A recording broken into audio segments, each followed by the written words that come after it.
Hello my dear J warriors, welcome to the flash series on this channel, which is basically a concise,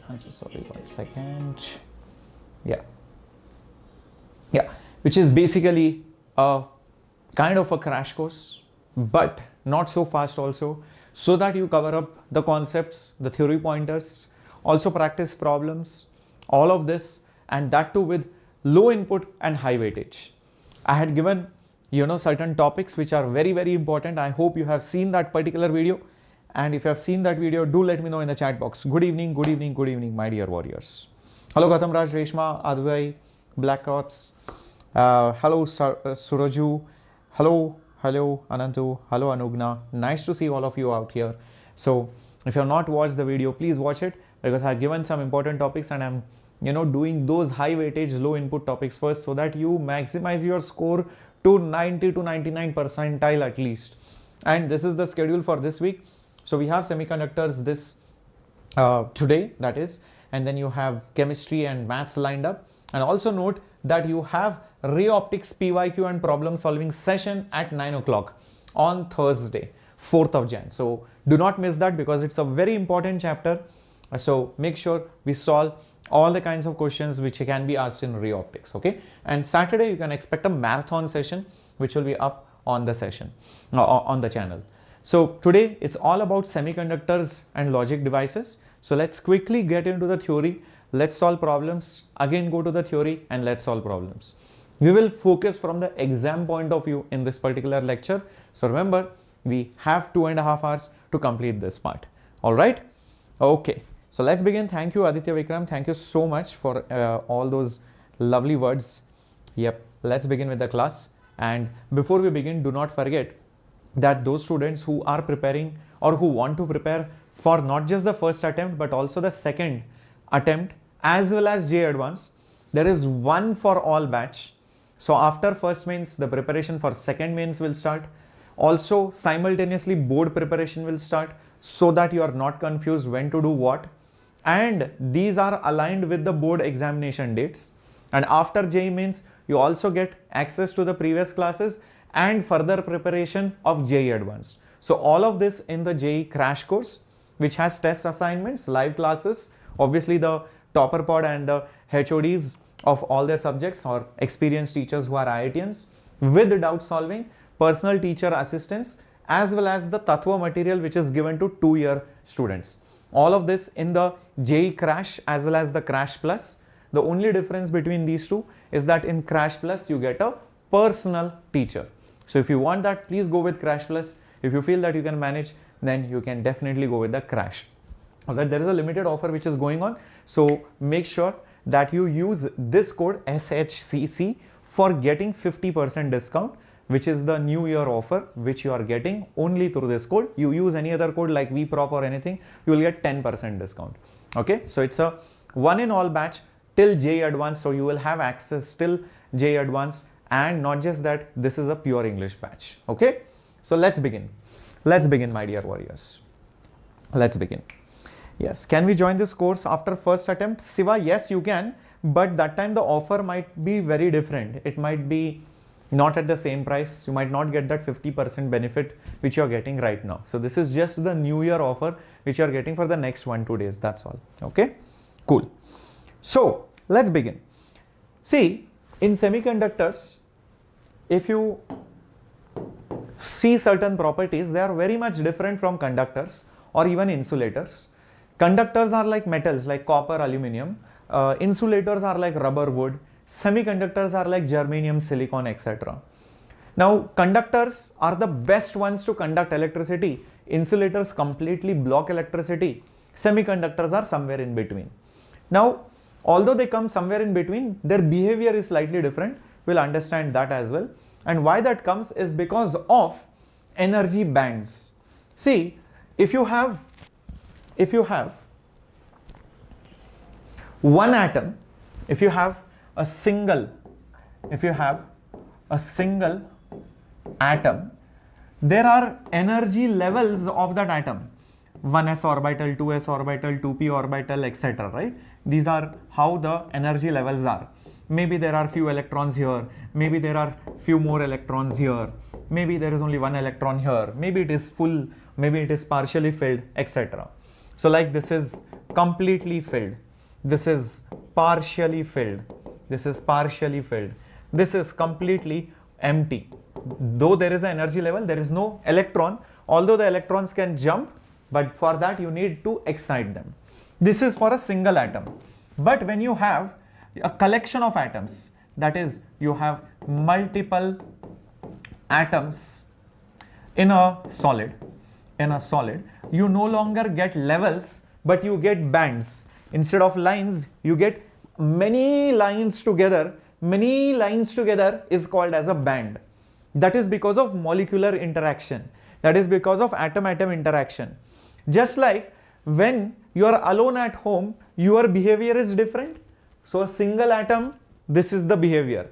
But when you are in the classroom, when you are in front of relatives or in a huge crowd, your behavior is completely different. Yes or no, is it relatable? That's the exact way atoms also behave. They also have anxiety issues. They also behave very differently in front of others. So you will see something like this. Bands are formed, bands are formed, bands are formed, something like this. Bands are formed something like this. Some of the bands might be completely full, like this one. Some of the bands might be completely full. Some of them might be half full. Some of them might be completely empty. So just like over here, these bands are completely full.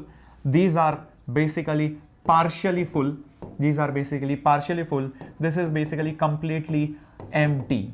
So in case of a single atom, what you get is lines of energy level, lines of energy level. But in the case of multiple atoms, what you get is bands of different energy levels, Is this difference very, very clear? Singular behavior versus multiple atoms behavior in a solid. Till this point, if it is clear, then we'll go ahead. Great.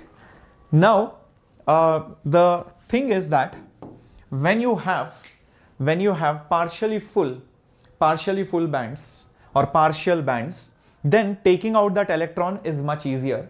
Taking out that electron is much easier out of the atom. And that's the reason why all the bands which are above the partially full band, all the bands above the partially complete band, they are called as conduction bands. They are called as conduction bands because you can pluck out the electron from here easily and you can use it in the conduction of electricity. Even if there is some thermal energy given, imagine the atoms are vibrating and the electrons, they hit each other, they knock themselves out and they jump to the higher band.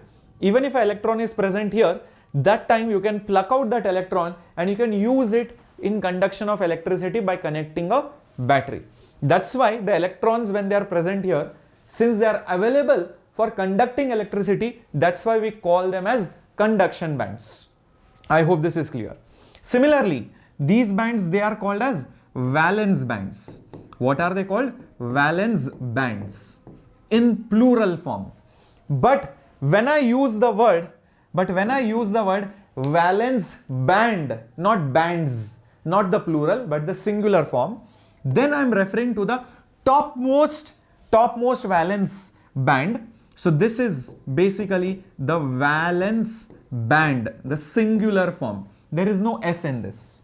Similarly, when I say conduction band, I am not referring to the topmost, I am referring to the lowermost conduction band. So that one over here, this is the conduction band, not S, just the conduction band. So bands is a collection, band is a singular form. Is this clear? And remember one thing, as you go higher and higher, the energy increases. Here, basically the energy increases. The energy basically increases. I hope this point is very, very clear. Yep. So when we refer to conduction band, I'm referring to the lowest one. And when I'm referring to the valence band, then I'm referring to the highest one. Now the difference between these two, from valence band to conduction band, this is called as the band gap energy. Band gap energy. Why is it called as the band gap energy? Reason being, think about it naturally, it is very logical with the name itself. If there is an electron here, when it is completely full, when it is completely satisfying that orbital, it is very difficult to take it out. It is not taking part in conduction. But by providing some energy, either thermally or some other way, you can make the electron jump from here to here and make it available in the conduction band. So, for an electron to enter into the conduction mode, you need to supply some energy. That minimum energy jump which is needed to make it conducting is called as the band gap energy. So what is the band gap energy, my dear warriors? Is the minimum energy required for an electron to jump from which band? Valence band. To which other band? Conduction band. Minimum energy to jump from valence band to the conduction band. Is this clear till this point? Everybody with me on this? Is the theory point very, very clear, my dear warriors? Awesome. Awesome. Awesome. Rishi, Vedantu Pro subscription is for 11, 12 standard students who are taking it for 1 year or 2 years. For you, it's not Vedantu Pro, it's Crash or Crash Plus. Now the whole game is about this conduction band or this valence band. So imagine if this is, let's say, the conduction band. Okay, this is partially full or partially empty or whatever. And here you have a completely full valence band. VB stands for valence band, CB stands for conduction band, and here you have this band gap energy, delta E. This is your band gap. Now, how do you make these electrons jump? How do you make these electrons jump from here to here? Usually, it is because of thermal energy. So the electrons jump, usually the electrons jump due to the thermal energy. Due to the thermal energy. So if you increase the temperature, the molecules have more kinetic energy, they can easily knock out the electrons and they might go excite themselves into higher energy levels. If you lower the temperature, it might be very difficult for the electron to jump. It might be very difficult for the electron to jump. Usually, the thermal energy which is available for a molecule or for an atom, usually this thermal energy is of the order of roughly K into T. Is roughly of the order of K into T. What is K, my dear students? What is K, my dear warriors? Come on, put it up in the chat box. What do you think K will be? What do you think K will be? Yes, K is your Boltzmann constant. K is your Boltzmann constant. Boltzmann constant. And the value of K in electron volt. The value of K in electron volt. How many of you remember this? How many of you remember this? Come on, my dear students. How many of you remember this? K value in electron volt is roughly 8.6 into 10 to the power minus 5 if you take it in electron volt. If you take it in electron volt. Why this KT? Because if you remember kinetic theory of gases, the energy of a molecule atom which depends on the degree of freedom is like 3 by 2 kT, 5 by 2 kT, 7 kT, 6 kT, 3 kT, like that. So that's where it comes. So that is the approx amount of energy which is available with the molecules, and K is your Boltzmann constant whose value is 8.6 10 to the power minus 5 electron volt. Yeah, 1.3 10 to the power minus 23 is in SI unit. Usually you don't use SI unit because the energies are very, very small at molecular scale. That's the reason why we use electron volt and not in joules. Okay, I hope that is very, very clear. Now, whenever I show these energy levels, at what temperature do you think this is shown? At what temperature do you think it is shown? Is this at room temperature? Is it at absolute zero temperature? Or is it at 0 degrees centigrade? Or is it at some other standard temperature? Well, you should remember one thing. All these energy level diagrams are always shown at 0 Kelvin. Keep this in mind. It is at 0 Kelvin only. It is at 0 Kelvin. only, that means absolute zero temperature. So when you come to room temperature, it's very likely that some of these electrons here might have already reached over here. So at room temperature, some of the electrons might have already reached over here. Is that very, very clear, my dear students? Is that very, very clear, my dear students? So now, depending on how small or how big this gap is, how small or how big this gap is, you can classify solids into three categories. Depending on how small or big the gap is, you can classify it into three categories. Okay, quickly tell me in the chat box, if this gap is huge, will it be an insulator or semiconductor or a conductor? If this band gap energy is huge, will it be a semiconductor, conductor or an insulator? Very straightforward question. I am looking for the answers in the chat box. Yes, we'll take up gamer as many chapters as possible. Yes, it will be an insulator because it will be difficult for the electron to jump over here. It can't enter the conduction band. So that's why you have these three zones or three classifications over here. You can see this is a valence band for insulator like rubber, wood, plastic, all these elements. The band gap is so huge that even at room temperature, these power electrons might just go till here and fall off, might just go till here and fall off, might just go till here and fall off, might just go till here and fall off. They will not be able to go to the conduction band. But in the case of conductors, the band gap is so small, in fact, is practically not there. They almost either overlap or they are just touching each other. So you can see very easily the electron can go into the conduction band because they are either overlapping or just touching each other. So at room temperature, very easily these electrons can go into the conduction band. So examples will be silver, copper, aluminum, right? These are the examples where the conduction band and the valence band either overlaps or they are just practically touching each other. In semiconductors, the gap is not huge, but neither is it touching. There is a small gap, so you need small energy to make these electrons go into the conduction band. Okay, so to make these electrons go into the conduction band, you need a small amount of energy, usually of the order of 1 to 2 electron volt. Usually of the order of 1 to 2 electron volt. Right? Everyone with me? Awesome. So now, my dear students, I have put up the theory. What is the difference between valence band and conduction band? It will be available as notes, as PDF. Where? In the Telegram channel. Where is the Telegram channel? Official? It's there in the description box. There is a link. Join it so that you get all the notes. Okay? Cool. Now, the examples of semiconductor, like I told before, are germanium, silicon, and so many others. And if you take germanium, silicon, carbon, these kind of things, they form 4 covalent bonds with the neighboring atoms. Like carbon can form a big chain. Same way, silicon, you know, they are in the same table. They are in the same column of the periodic table.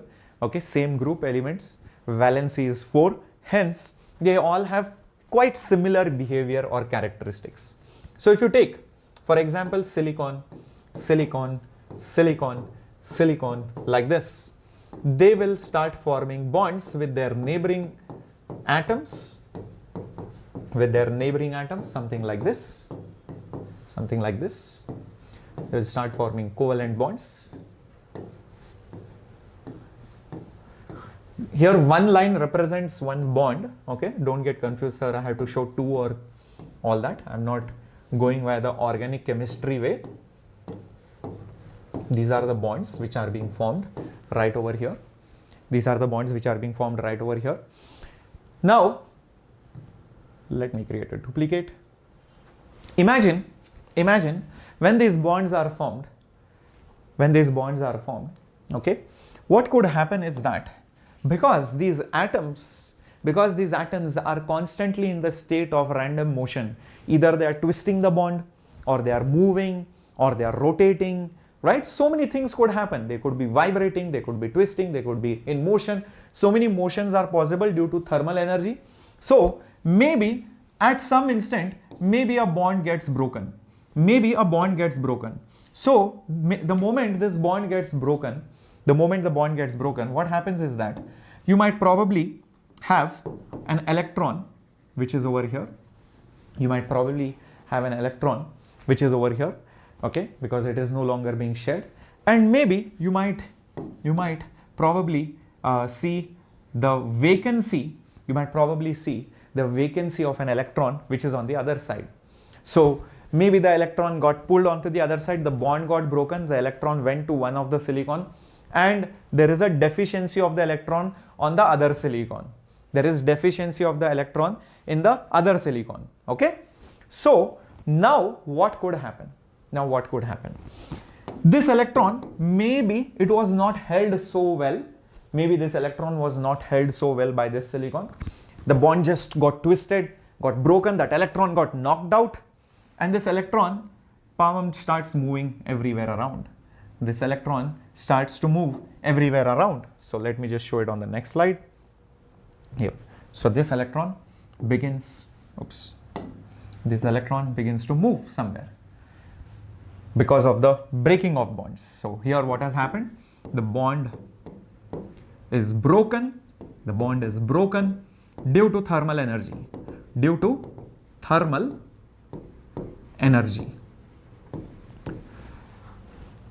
Now somewhere else, what could happen?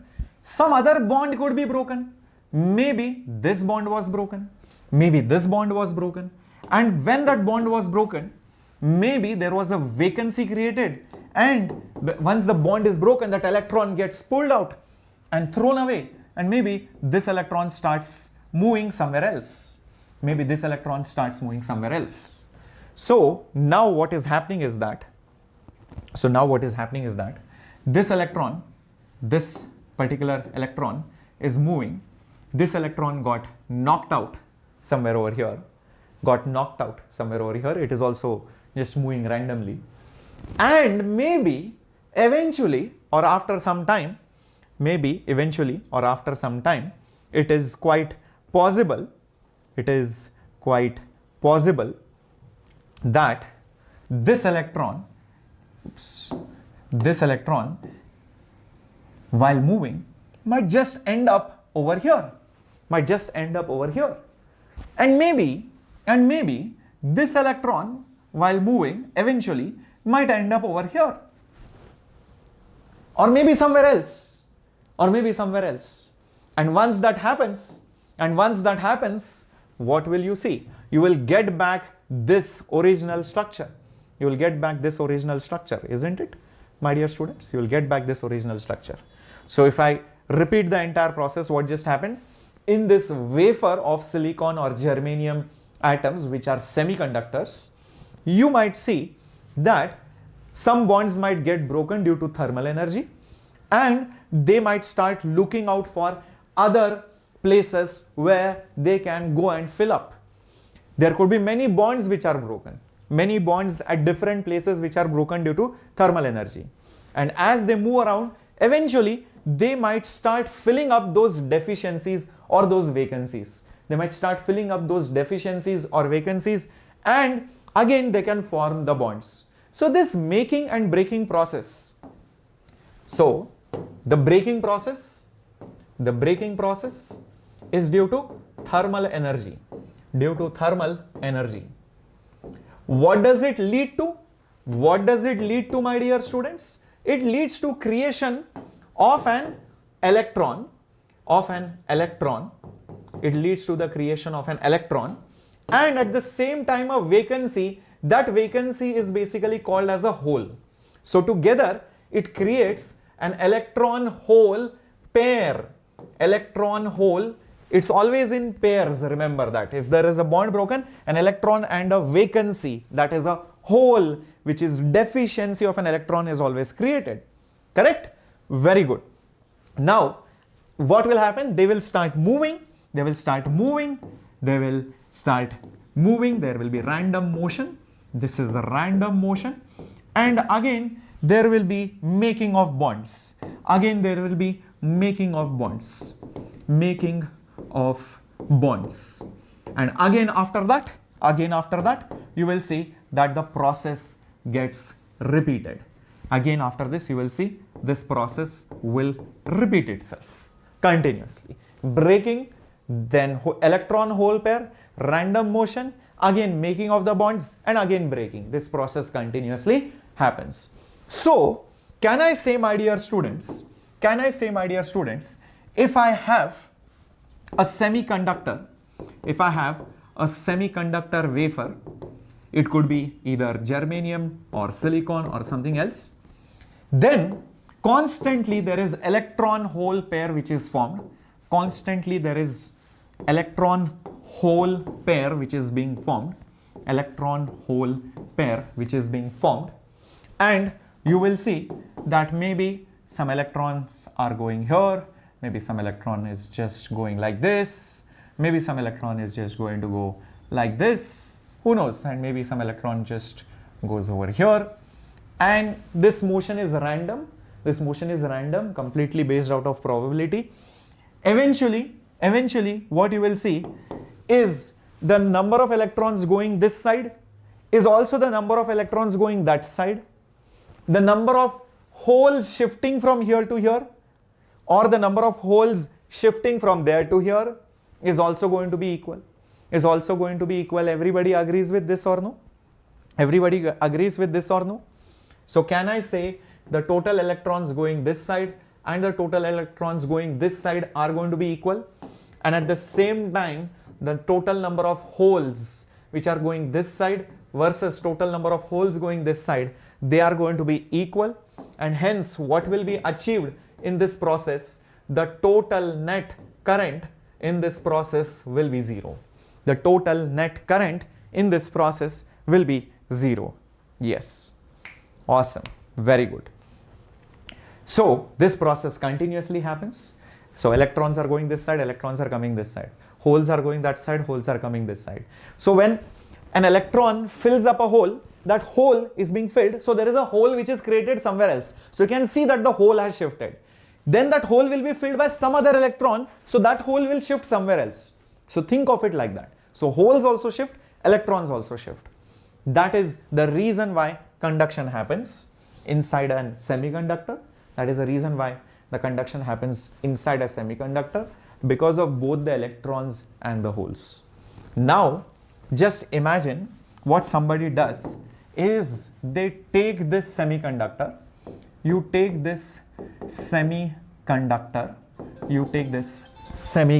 I'm so sorry, let me just turn off my phone.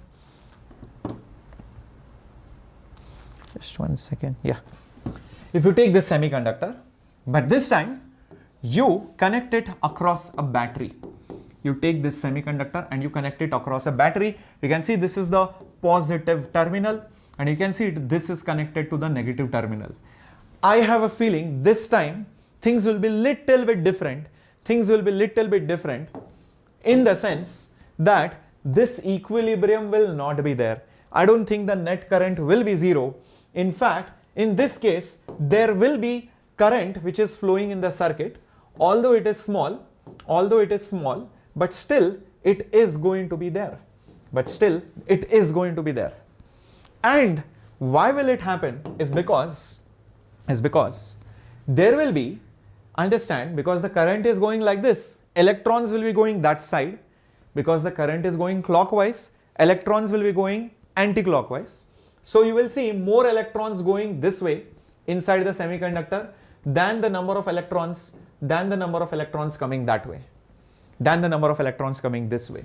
So you will see that there is a net current because of the electrons themselves. So there is a net motion of electrons.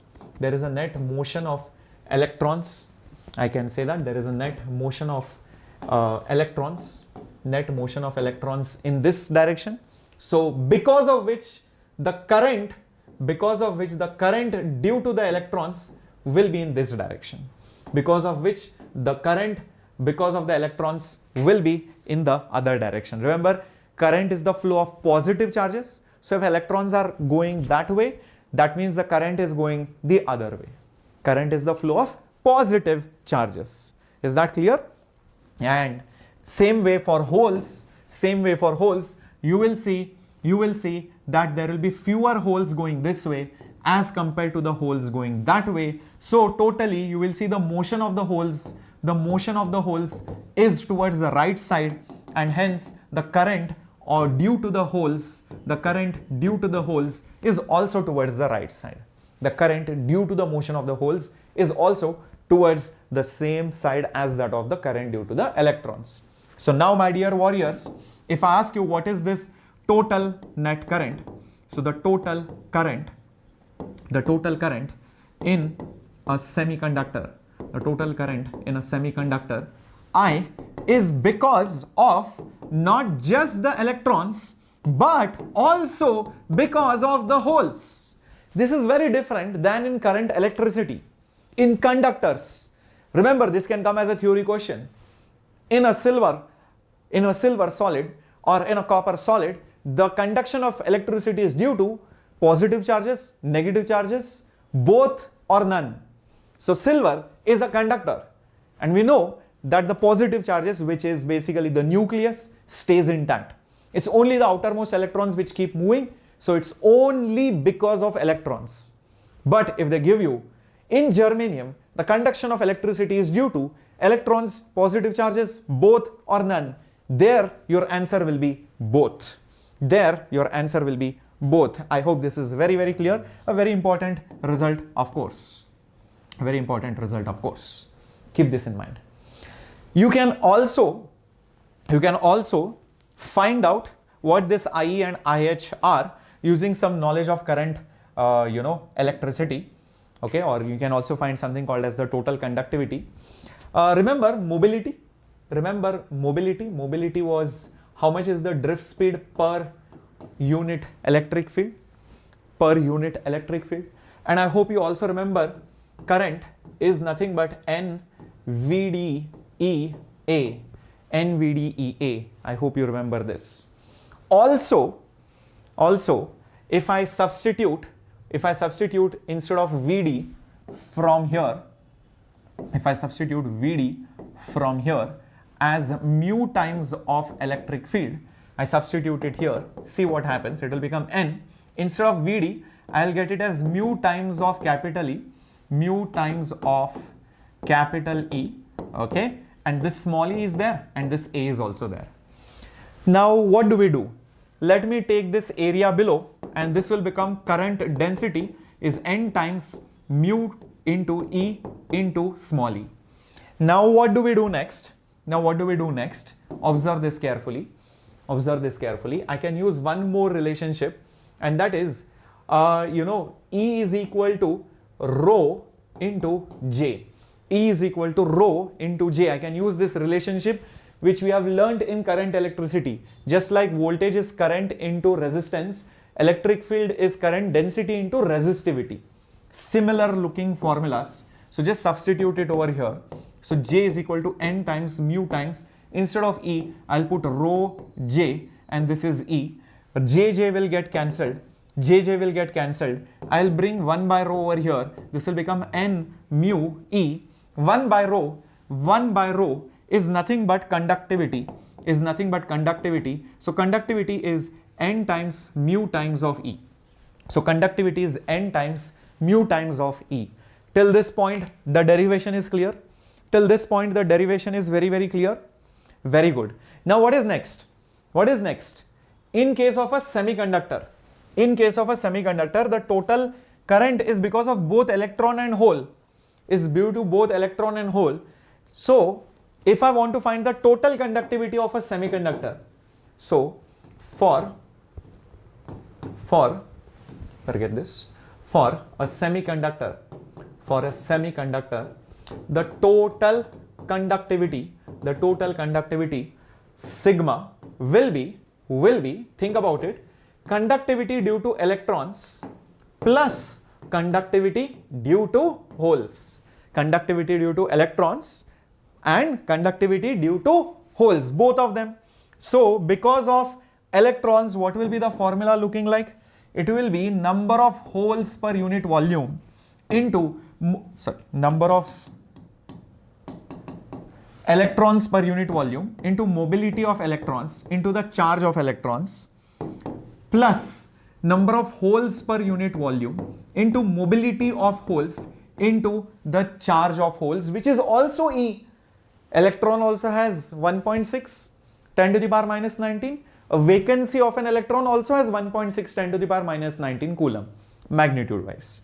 So when you add them both, sigma will be E times of nothing but here you will have number of electrons per unit volume into mobility of electrons plus number of holes per unit volume into mobility of holes. That's it. So this is going to be your final formula. This is going to be your final formula. Till this point, everything is clear. This formula you need to remember. You might get some questions based out of this. You can definitely get some questions based out of this. Keep this in mind. Now, usually what happens when we write this formula, sigma is equal to n times Ne into mu E plus NH into mu H. For those of you who are wondering what these terms are, let me just mark all these things over here only. So this is nothing but the number of holes per unit volume. This is nothing but mobility of holes. This is nothing but mobility of holes. Correct? Similarly, this is mobility of electrons, and this is the number of electrons per unit volume. So this was nothing but the conductivity. This is nothing but your conductivity. This is nothing but your conductivity. Now, out of holes and out of electrons, which can move very easily? Which can move from one place to another place easily? Think logically. Electrons have very high speeds, 10 to the power 5, 10 to the power 4 meters per second. That's the reason why they can quickly mobilize themselves from one place to another. On the other hand, holes are waiting for some electron to fill them up. So a hole gets shifted only when some electron comes from somewhere and fills up that vacancy. So they are dependent on the probability or the chances of an electron filling them up. Hence, I can say that the mobility of electrons is usually higher, or if not much higher, than the mobility of holes. Usually, this is usually, keep this in mind. So you can often neglect this term, and you can then also say conductivity is approximately, I think I had to put E over there, my bad, I put N, my bad, this was supposed to be. So usually it is E times Ne times mu E, usually it is approximate. So this is an approximate formula. This is an approximate formula. Is this clear, my dear students? Yes. Mojit, I put up that E. Yes, I put up that E. All these things are clear till this point? All these things are clear till this point? Okay. These formulas are also clear. Now, a semiconductor which is completely based out of silicon or only germanium, there is no infiltrator here. There is no terrorist over here. There is no alien here. There is no outsider here. It is pure. It is pure. There is no adulteration. There is no doping in that. It is pure. That kind of a semiconductor which you have seen in these things, that is called as the intrinsic semiconductor. Completely silicon or completely germanium, that kind of semiconductor. So you can see electron hole pair formation over here. That is going to be randomly moving everywhere. There will be some electricity here also. They might balance each other. But when you apply external voltage, one side will dominate over the other. That's a intrinsic semiconductor, which is a pure semiconductor. You can see that right over here, a pure semiconductor. At 0 Kelvin, it will behave like an insulator. Why do you think at 0 Kelvin, this will behave like an insulator? A very important line. This was asked as a PYQ. Because at 0 Kelvin, what will happen, my dear students? What will happen, my dear students? Think about the energy levels.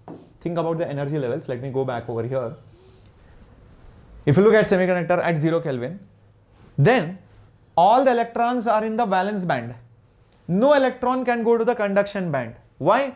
There is no collision, there is no thermal energy. I hope you remember the electrons jump to the higher band due to thermal energy. So if the temperature only is 0 Kelvin, why will they jump? Why will there be in conduction band? So no conduction band electrons means no conduction, means it will behave like an insulator. That's the reason for it. That's the reason for it. Okay, I hope this is very, very clear. Also notice this important line: at room temperature, intrinsic or generally any temperature for an intrinsic semiconductor, electron carrier density and the hole carrier density are same. That means this value and this value, or this Ne value and NH value is same. Why? Because the number of electrons, the number of holes per unit volume will be equal. You can see that the number of electrons and holes, electron hole, it's always a pair. Laila Majnu, Pandu Champa, correct? So same way, because it is a pair, that's the reason why I can say over here Ne is equal to NH, and this value is called as Ni. What is this Ni? It is basically the intrinsic charge concentration. Intrinsic charge what? Concentration. Keep this in mind. Ne is equal to NH is equal to Ni. This is the intrinsic charge concentration. All these notes are very, very important. Guys, you are going to get the PDF of this, after the lecture is over. I hope you are loving this theory. I hope you are loving my explanations, and I hope you are smashing the like button as well. Okay, I'll come to that also, Mujit, velocity and drift velocity. Hold on. Yes, great. Now that you have understood it till here,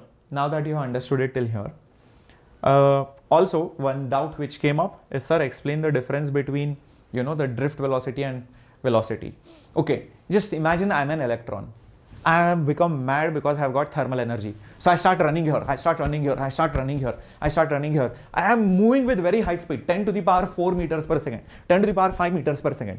Okay, I'm running like a fool, like a mad person here and there. Okay, but after running so much also, after 1 minute, I just reach here. What is my average velocity? Oh, I just moved 1 meter in 1 minute. That's very small. But what was my actual speed? If you see, my actual speed was very high. I was moving very, very fast. So the same thing happens in a conductor or even a semiconductor. The actual speed of the electrons is very high. But after so many collisions and so much movement, it just on an average keeps moving slowly, from one place to another. So that speed is called as the drift speed or the drift velocity. I hope that is very, very clear. Yeah? Yes, Mandeep, the theory will be enough for JEE, don't worry. Right. Now, a very important concept which is put up over here. Resistivity of a semiconductor decreases with increase in temperature, but for a conductor, I can put it right over here. For a conductor, as temperature increases, conductivity decreases, resistivity increases. But what it says over here is for a semiconductor, as the temperature increases, conductivity increases and resistivity decreases. Quite opposite behavior. You can see that their behavior are in fact opposite of each other. What is the reason for that? In case of semiconductor, when you increase the temperature, more electrons jump into the conduction band. More electrons jump into the conduction band, it becomes more conductive or less resistive. Whereas for a conductor like a metal, already the electrons are there in the conduction band and plenty of them are there. You don't need more electrons for them to conduct. In fact, when you add more electrons because of temperature, that will create more trouble because there will be more crowding. And because of the crowding effect, there are more collisions where energy is lost. And it becomes very difficult for the electrons to navigate their way across so many electrons because of the crowding effect. That's the reason why the conductivity decreases and the resistance increases. Is the difference clear? Is the difference clear, my dear students? Is the difference clear? Very good. Keep it up. Keep it up. Keep it up. Awesome. Awesome. Awesome. Awesome. Now, also there is one more difference between a conductor and a semiconductor. Let me tell you that. In case of a conductor, my dear students, if you see voltage by current, which will be resistance, the voltage is directly proportional to the current. But you will see that for a semiconductor, this voltage by current, although it is resistance, but this is not a constant. In fact, this resistance is some function of the voltage or the current. Whereas over here, you will see the resistance is just going to be a constant. Yes, it will keep on changing. Yes, it will keep on changing for a semiconductor. The resistance is not constant. So here I can say voltage is not proportional to the current. Voltage is not proportional to the current for semiconductors. Bear this in mind. Bear this in mind. Correct. Yes, we will be having problems also. First, let me do little bit of theory. And you will see that if you draw a graph of voltage versus current, it could be some non-linear graph for a semiconductor. It could be some non-linear graph for a semiconductor. You can see it's a curve basically. It is no longer a straight line. And the value of the resistance will be different at every point. If this is I1, this is V1. If this is I2, this is V2. So at point 1 versus at point 2, the resistance at point 1, because R is nothing but voltage by current, so it will be V1 by I1. R2 will be V2 by I2. These both may not be equal. Understand that. These both may not be equal to each other because the resistance is continuously changing. Is that very, very clear, my dear students? For a semiconductor, it depends on how many electrons enter the conduction band, what is the voltage, what is the temperature, so many things matter. It is not a linear graph. These are the two major differences between a semiconductor and a conductor. This one and this one, completely opposite, completely different thing. And one more difference which you can put up is this one. For a semiconductor, both electrons and holes contribute, whereas for a conductor, only the electrons contribute. So 3 points of difference between conductor and semiconductor. If you want to go for the fourth point, then it will come to this energy level diagram. For a conductor, the bands of conduction and valence overlap or touch, whereas for a semiconductor, there is a narrow band gap between 1 to 2 electron volt.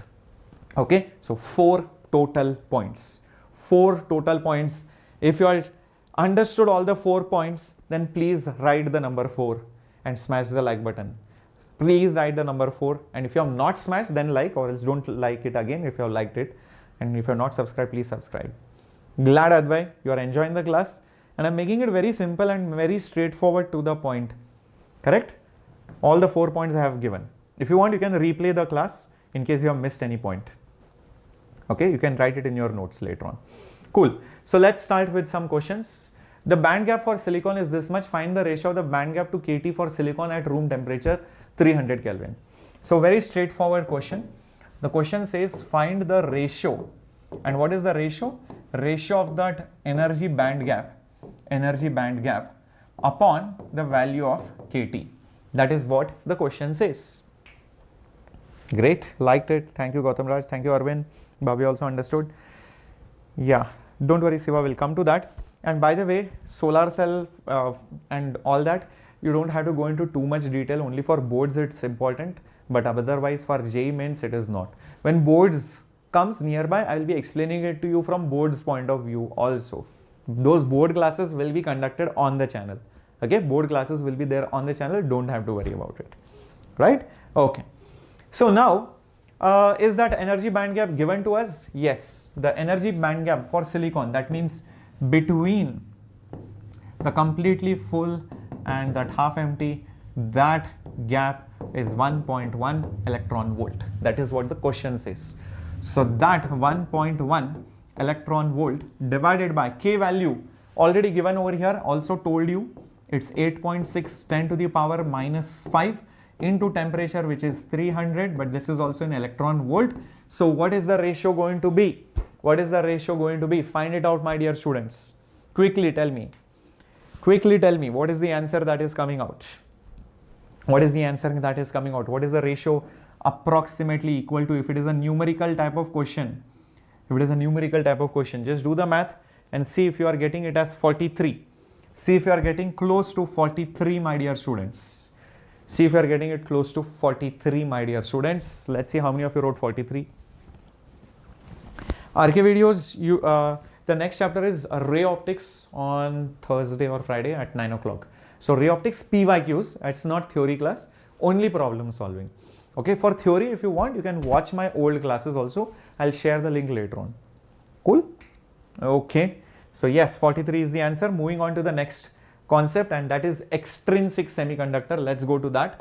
So if it so happens that in between these silicon bonds or germanium bonds, you add some extra element over here, which is an infiltrator, which is an alien to them, and there are two kinds of aliens which can come in. One is a deficiency, so say for example aluminum, and the other alien which can come is something like phosphorus. What is the difference between silicon and phosphorus, or silicon and aluminum?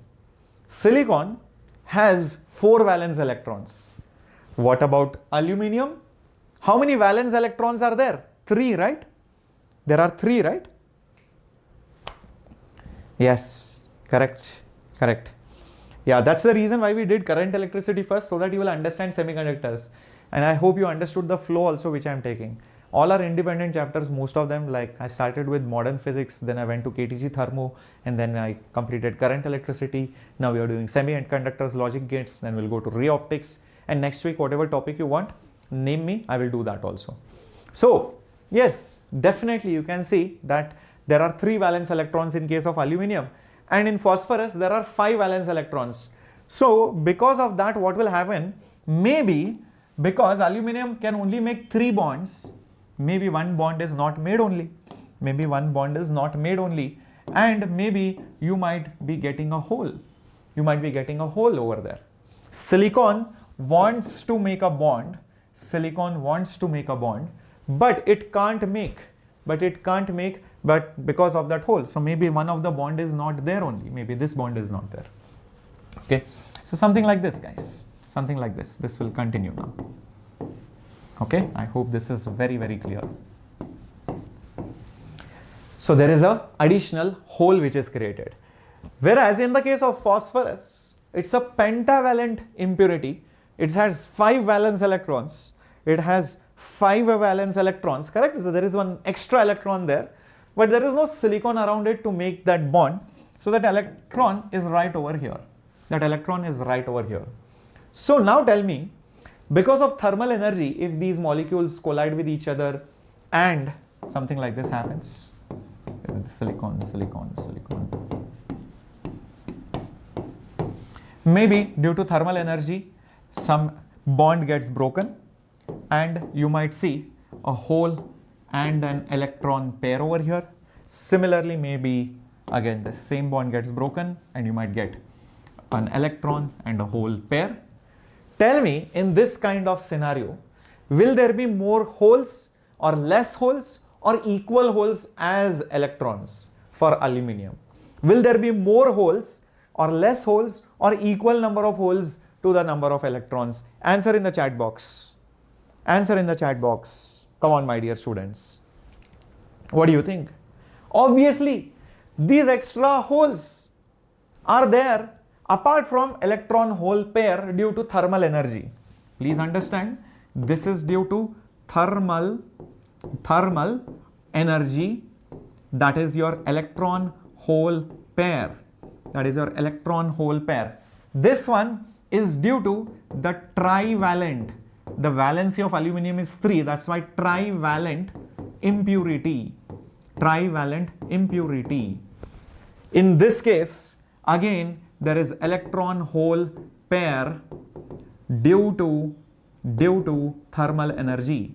Due to thermal energy. But this is basically due to an extra electron due to a pentavalent. Valency is 5. So penta is 5. Pentavalent. Pentavalent impurity. Impurity. And you can add more and more phosphorus everywhere, or you can add more and more electrons, more and more aluminium everywhere. So what will happen? The balance which was there, remember there was a balance between the hole and the electron concentration. The Ne was NH, it was Ni. That balance will be disturbed. One will be more than the other. The balance will be disturbed and it will be basically disturbed, and because of that, what you will see in this case, you will see the number of holes is more than the number of electrons, and in this case the number of electrons is more than the number of holes concentration. And because of this, the conduction of that semiconductor increases because of extra availability of these electrons, or because of extra availability of the holes. That extra electrons or holes add to the conductivity. If you look at it in the energy level diagram, in this scenario, it so happens that, remember there was a valence band and conduction band over here. So this was valence band, this was your conduction band, right? And this was completely full, maybe this was empty, right? And same thing over here too. This was your, oops.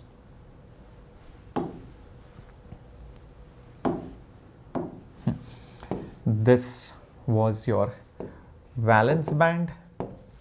This is your conduction band. Okay.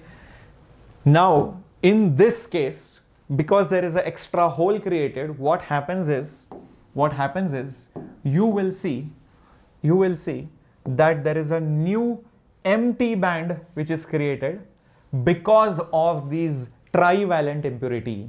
So you will see there is a new conduction band. This is a new conduction band which is created, okay, and it is much lower than the earlier conduction band. So the energy band gap has reduced. The energy band gap has basically reduces. It basically reduces. Thus the conductivity increases. Is this clear? Because earlier the electron had to jump from here to here. This vacancy, this additional vacancy is much lower energy wise than the earlier one. That's the reason why the conductivity increases. Okay, I hope this is clear. Sriram, the crash course has started. You can watch the recorded classes. Don't wait for a new batch and all that. That is having no meaning right now. Right now, you should be making your own schedule. You should be watching classes which are important to you. Because if you wait for the schedule, if you wait for, this class will come, then I will attend. No, that class was done. Watch the recording. Okay, don't wait for the next class. Okay, I want to study this today. Finish it off. Because every student will have different requirement. So please use the crash course to your full benefit. Okay, don't just wait for the live class. If you want to watch the old recordings also, please go ahead with it. In this scenario, what happens is that extra electron which is there creates a new valence band over here. Creates a new valence band, that extra electrons over here. So it becomes easier for that energy, for the electrons to jump. So that band gap over here again reduces. Again it reduces, but for a different reason, and that's the reason why the conductivity again you will see it increases. The reasons are slightly different. Here because new valence band is created, here because new conduction band is created. Is this point very, very clear? Is this point very, very clear? So what is this kind of semiconductor called? When a new conduction band is created because of a trivalent impurity, extra holes are there as compared to electrons, that is called as a P type of semiconductor. What is it called? It is called as a P type of semiconductor.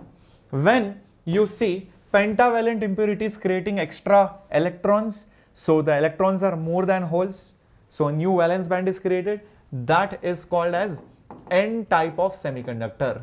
What is it called? N type of semiconductor. Are they pure semiconductors? Are they pure semiconductors? No. Remember, I just told you, for pure semiconductors, where did we go? See, this is pure semiconductors. Only you can see things of one kind. There are no infiltrators. This is intrinsic semiconductor. This is nothing but your intrinsic semiconductor, pure silicon or pure germanium. But the moment you have infiltrators, then it is called as an extrinsic semiconductors. There will be some additional person or additional element in it. That process is called as doping. So doping means you are adding something which is alien, which does not belong there. Okay, that is called as doping. So that element does not belong there, but still you have put it over there on purpose, just changing the characteristics. So there is P type of semiconductor and N type of semiconductor. I have put up all the differences, whatever I explained to you, in a beautiful table form. You can watch it or record it, lecture also, or you can get the notes also and see through it and put it up in your short notes as well. Is that okay? Everybody fine till this point? Everybody fine till this point? Everybody fine till this point? Come on, tell me yes or no. Shall we go ahead with some questions now? Ready for some questions? Yeah, Advai, that was a long time back where we had Pandu Champa Natasha story. But unfortunately, right now I don't have time for stories because this is going to be a short, sweet lecture. Okay, because the exam is around the corner. If you are in 12th right now, or sorry, 11th to 12th moving right now, and you had a year or something, 100% you would have seen Pandu Champa and Natasha. Okay. Thank you, Black Caps. Sir, if I follow this series and only do questions in this class, can I get 97 percentile? Shifa, see, there will be some chapters which I won't be able to complete. So those chapters, try to watch my old classes. So if you watch my old classes for the remaining topics, which I told in the top 10 chapters video, and these current lectures, along with the mock tests and the marathons, yes, you can easily get 97 percentile. Easily. Yeah. Cool. Let's do this. Let's do this. First question.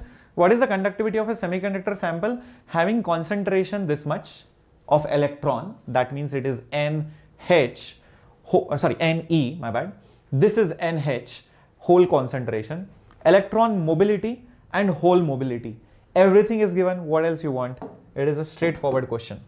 So the total conductivity is electron charge into electron density into electron mobility plus your hole concentration into hole mobility. That's all.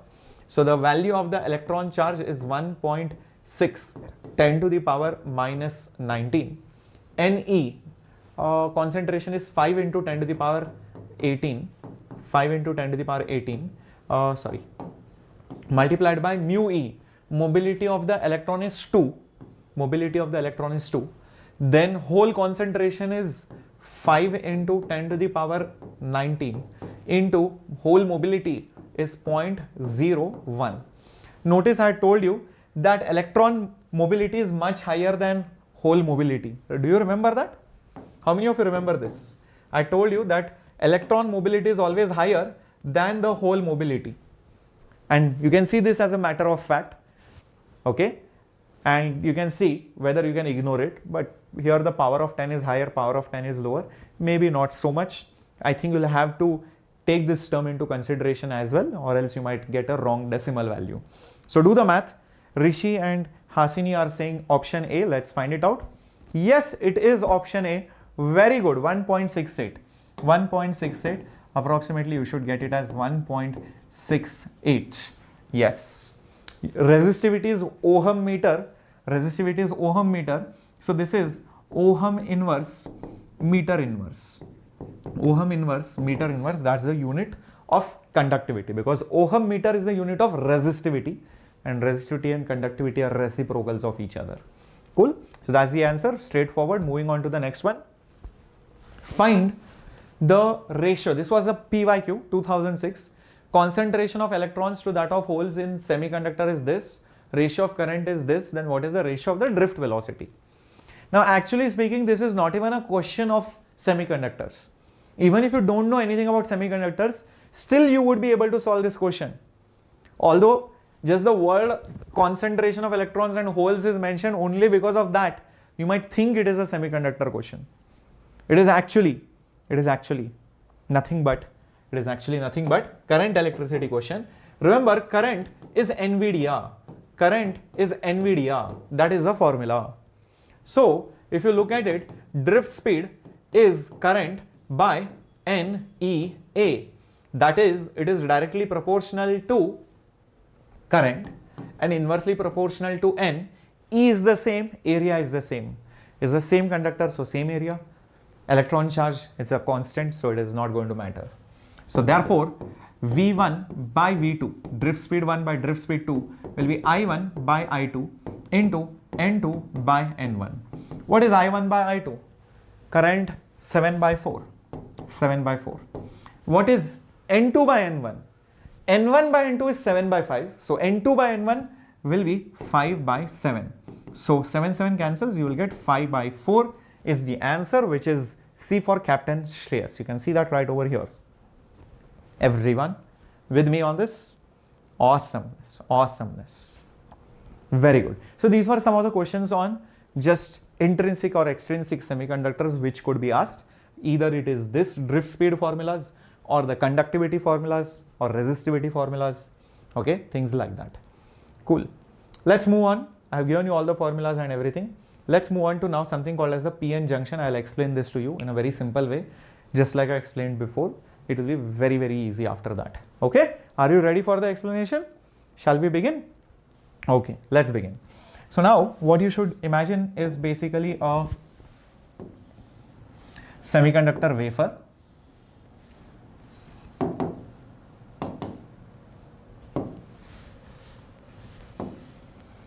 Imagine a semiconductor wafer and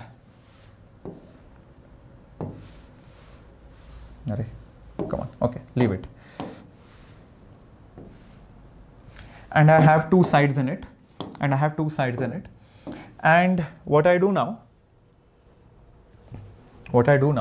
is that on one side I keep the P type of semiconductor, and on the other side I keep the N type of semiconductor. I dope it with different things. When I dope it with P type, that means aluminum trivalent kind of things, and N type means pentavalent extra electron like phosphorus. So what you will see is that there will be more holes than the number of electrons. Here there will be holes, but not so many in number. As compared to this, definitely not. So you will see more number of holes over here as compared to the number of electrons. Here less number of holes. So here probably I will show very, very few electrons. Very, very few electrons. Keep this in mind. Here the number of electrons will be more in number. Here the number of electrons will be more in number. Is this diagram very, very clear, my dear students? Is this diagram very, very clear, my dear students? Now this is basically called as a PN junction. You can see they are meeting together here. That is the reason why that is called as a PN junction. PN junction. PN junction. Keep this in mind.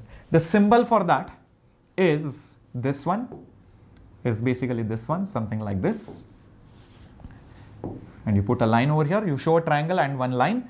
So always the base of the triangle is the P side, and the line part you can think like this.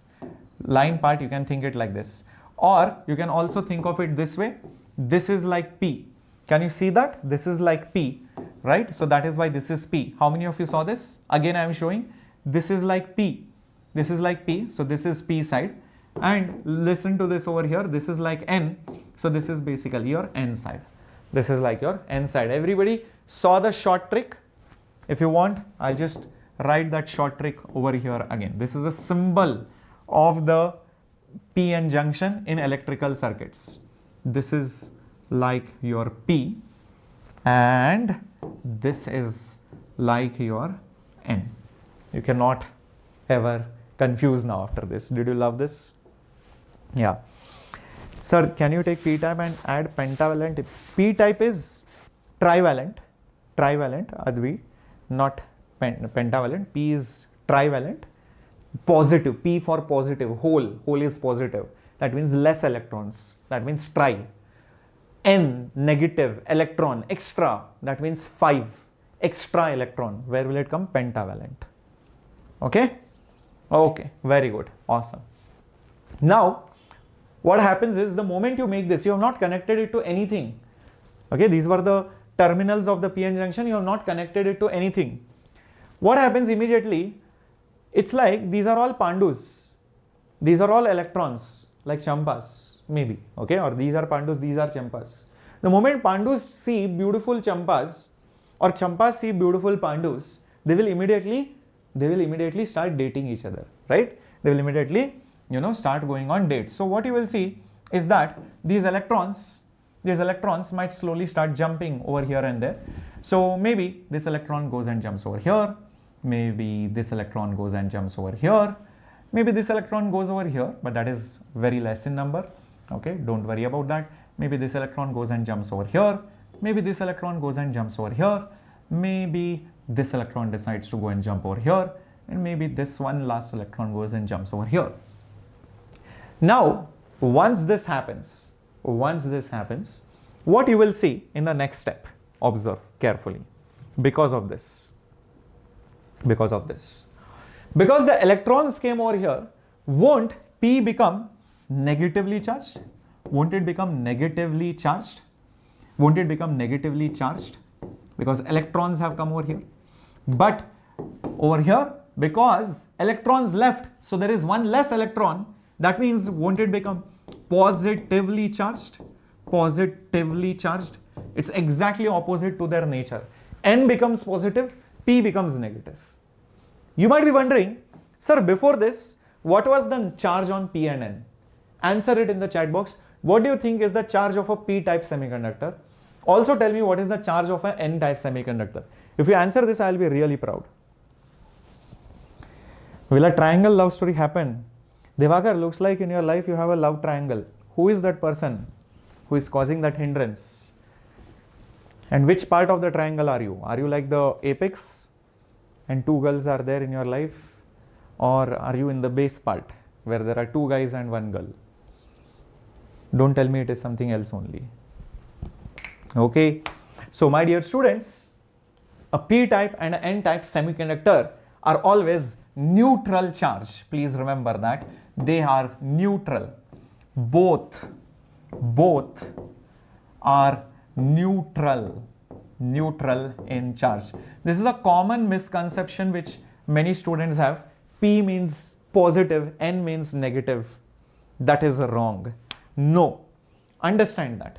Why am I saying so? Let me go back to the previous slides. That's the reason why you should attend my classes. Now, I showed that holes are more than electrons.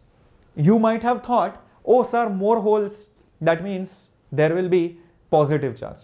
That is completely false. That does not work like that. Remember, although there is one less electron with the aluminium, doesn't it also have one less proton in the nucleus? Doesn't it have one less proton also in the nucleus? Yes, one electron is less, but also one proton is also less. Same way for phosphorus, one electron is more, which does not have anybody to mingle with. But there is also an extra proton in the nucleus to balance the charge. So both p and n type are electrically neutral. Alvin, I am very good. Is this point very, very clear? So don't ever say that p is positive and n is negative. It's just the extra electrons which are there. Is that very, very clear? Is that very, very clear, everyone? Awesome. One more formula which I had to tell you over here, whether it is extrinsic p type or extrinsic n type, the number of holes into the number of, the number of electrons into the number of holes concentration, their product is always Ni square. Keep this formula in mind. I just happened to miss that formula before. Okay. So this formula can be useful in some problems. Remember what is Ni? I told you before. It is the intrinsic semiconductor concentration. Intrinsic semiconductor concentration. In that case, Ne and NH both are same. So it doesn't matter. But in case of p type or n type, we know either one of them is more than the other. Either one of them is more than the other. So that's when Ne into NH is Ni square. Keep this formula in mind. Okay, coming back to this. So p n junction, p and n both are neutral. The electrons move to one side and that's when they become charged. That's when they become charged. When this happens, this process where you see electrons majorly are moving this side as compared to that side, this is called as the drifting process. Sorry, diffusion process, my bad. This is called as diffusion. This is called as the diffusion. Why does the diffusion happen? Why does the diffusion happen, my dear students? Why does the diffusion happens? Due to different charge concentration. Due to different charge concentration. So if the diffusion of electrons majorly is happening from n type to p type, where will the diffusion current be? The current due to the electron motion or this process. Negative charges going from n to p is positive charges going from p to n. So you will see the diffusion current is from p to n. The diffusion current is from p to n. Everybody with me on this? Exactly. Okay, awesome. Very nice. And this diffusion leads to the charge creation. This leads to the charge creation and p and n type. Now once that happens, if I start moving more electrons over here, I feel they will be blocked. Why? Because this is negative now. If this electron tells even I want to come here, the negative charge on p will say stop, I am negative, I am going to repel you. Same way, the positive can't go over here because this is positively charged. The hole, if it tries to go here, the positive will repel the hole. So you will see within no time, there will be a zone which is created. There will be a zone which is created where the electrons have diffused into each other. They have diffused into each other. And beyond this zone, electrons are not able to go from one side to the other side. So that zone is called as the depletion zone. That is called as the depletion zone. Is that clear? That is called as the depletion zone. And it creates, and what does it create? This is depletion zone. It creates a potential barrier. It creates a potential wall or a barrier. Barrier means a hurdle. It creates a hurdle. To whom? Both the charges. It says, no, I am like a wall. I am like a hurdle. I am like an obstacle. You can't go from here to here. Why? Because this side is now negative. If an electron tries to enter here, it will be stopped. If a hole tries to go here, it will be like, I am positive, I am going to repel you. So it creates a barrier. Okay, the depletion zone creates like a wall over there. Very good.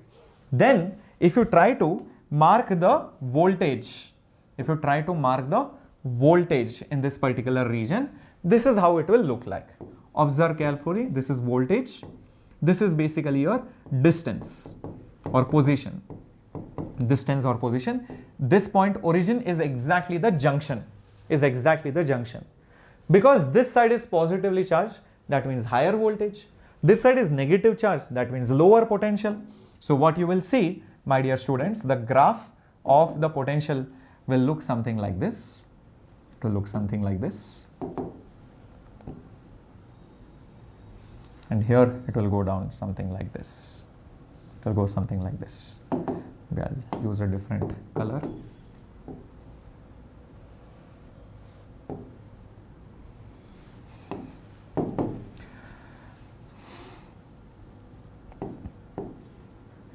This is your depletion zone. This is your depletion zone. And what you see over here, this is your potential barrier. This is your potential barrier. This is the minimum voltage which you need to give for the electrons to jump from here to here, or else they will be blocked. It's like if you want to jump over a wall, you need to have minimum some kinetic energy, so that when you go on the top, that potential energy is overcome. So that you can jump and cross over the wall. So this is that minimum barrier potential which you need to overcome to go from one side to the other. I hope this is very clear. Now, what happens next is also very interesting. One second. Let me just create a duplicate of this.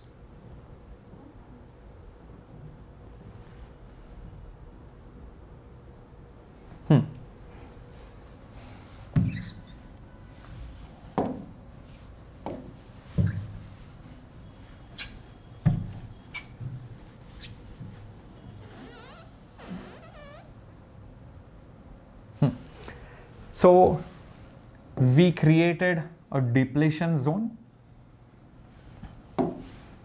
We created a potential barrier. This P became negatively charged and the N became positively charged. So the electrons from here were not able to jump, and because of this there was a diffusion current which was created from P to N. There was a diffusion current which was created because of the electrons jumping from here to here. Now, because of that, don't you see there will be an electric field within the conductor? Don't you see there will be an electric field within that semiconductor? From where to where? This is negative, this is positive. 100% the electric field will be always from the positive to the negative side. Higher voltage to lower voltage. So there is a electric field. Which is created in the depletion zone, and it is very easy to find the value of the electric field using dV by dr formula. The magnitude of that field is delta V barrier upon delta R. This delta R is basically this. This delta R is basically the distance of the depletion zone. dV by dr gives you the value of the electric field. So I am only finding the mod values because I am interested only in the magnitude, using the electrostatics formula. Correct? Everybody with me? Awesome. Now this electric field is the reason of the trouble now. This electric field which has come, this electric field which has come is now the reason for the trouble. Imagine now new electron hole pairs are formed in the semiconductor. If new electrons holes are formed in that semiconductor, what will happen? Immediately that electric field will apply forces. You will see the electric field on the positive charges. Will be in the direction of the field. That means the holes will go over here. And on the negative charges will be in the opposite direction. That means it will be on this side. So the holes are going here, electrons are going here, positive charges are going left, negative charges are going right. Negative charges going right is like saying positive charges are going left, is like saying positive charges are going left. So in a way, there is a new current which is created, there is a new current which is created in this side. And this process which is happening over here, this process which is happening over here, this is called as drifting. And this drifting happens, it happens in the depletion zone, happens in the depletion zone due to electron hole pairs, and why does this happen? Due to thermal energy. I have explained this before, due to thermal energy. So that creates a new current called as the what? Drifting current. That creates a new current called as what? Drifting current. Is this clear, my dear students? So there is diffusion current happening this way, there is drifting current happening the other way from N type to P type. If everybody is clear till here, smash the like button. If you have not done that, smash the subscribe button. If you have not done that, and if you have done both, indicate that to me by putting a heart or a thumbs up emoji. Indicate that to me. Very good, very good. Excellent, my dear students. So, my dear students, from all this discussion right now, what I am seeing is that there is, if this is N type, just like over here, yes, use same order because your brain is now programmed in that way. Okay, if I switch it, then again you will start thinking. Anyways, so right now you have diffusion current, you have diffusion current over here. One second. Yeah, you have diffusion current over here, and you have, wow, and you have drift current over here. Drift current over here. The terminals are not connected to anything, so such a semiconductor is said to be unbiased. Unbiased. Unbiased means you have not connected it to anything. The voltage difference across the semiconductor is zero. Terminals are open. Terminals are open. Delta V is zero. Very good. Thank you, Black Up, Srinidhi, Hasni. Very good. Very good. Vaishnavi, Nirvu. Very good. It's unbiased. Both these currents, won't they be equal? Of course. So what you will see is the diffusion current will be equal to the drift current, and because of that, therefore, I will say that the total current is zero. No net current. No net current when it is unbiased. When it is unbiased. But the moment, one second. But the moment I connect it to something, but the moment I basically connect it to something, say for example,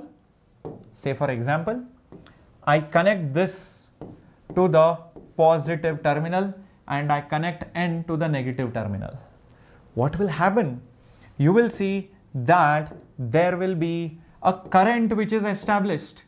There will be a current which is now established in the circuit. And that is because, not because of the drift current. The drift current still remains the same. The drift current does not change because the drift current is mainly, what happened? Yeah, the drift current is mainly dependent on whom? In the depletion zone, thermal energy. So it is not dependent on external voltage. It is not dependent on the external voltage. It is not dependent on external battery. It is dependent on thermal energy. So that's why the drift current won't change. But what changes is the diffusion current. What changes is the diffusion current. You will see the diffusion current will increase significantly. The diffusion current will increase significantly. And that's the reason why you will say that the net current which will be I diffusion minus I drift, because this is more and this is still the same, almost the same as before. So this increases, understand. This increases, this almost remains the same. That's why you will get a net current in this particular direction. This kind of operation, it is not unbiased. This is biased. One is more, one is less. So this is called as forward bias. This is called as forward bias, where the P is connected to positive, N is connected to negative. P is connected to positive, N is connected to negative. Okay. PDF is given, David. I think you're referring to the old Telegram channel. Refer to the new Telegram channel. Join the new Telegram channel of Vedantu JEE English. Okay. Similarly, my dear students, if it so happens that you connect this to negative and this to positive, this to negative and this to positive, then you will see, then what you will see is that the diffusion current will become slightly less. The diffusion current will become slightly less. The drift current almost, yeah, the drift current, oops, yeah, correct, I was showing, yeah.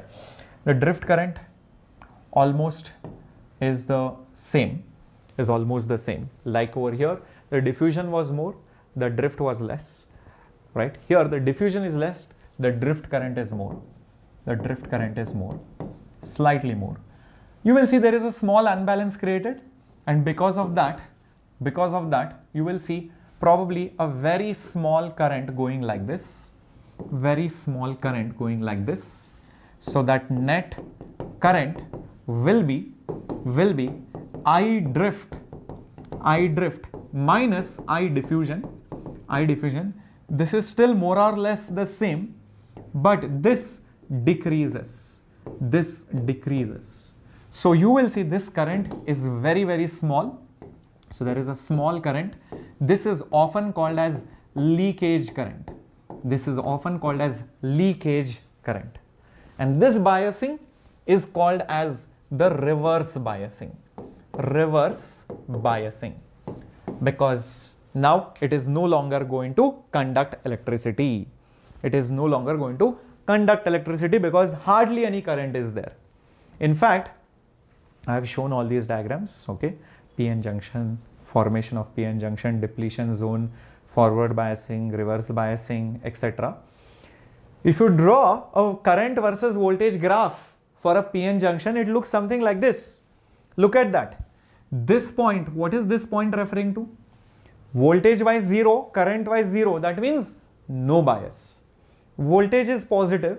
There is some current. That is the forward bias. Voltage is negative.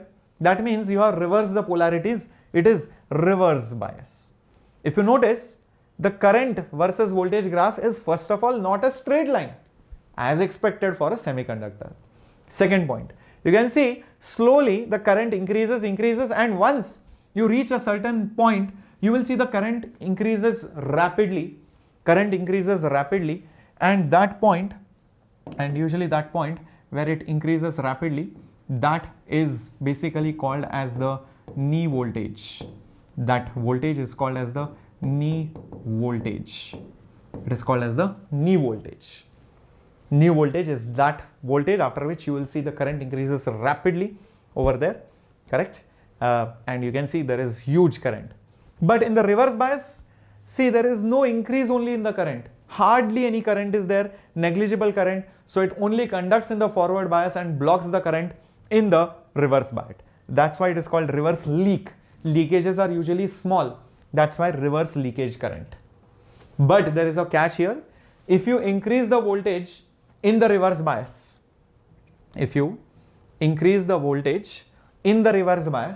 after a point, it so happens that there is a complete breakdown of the circuit. It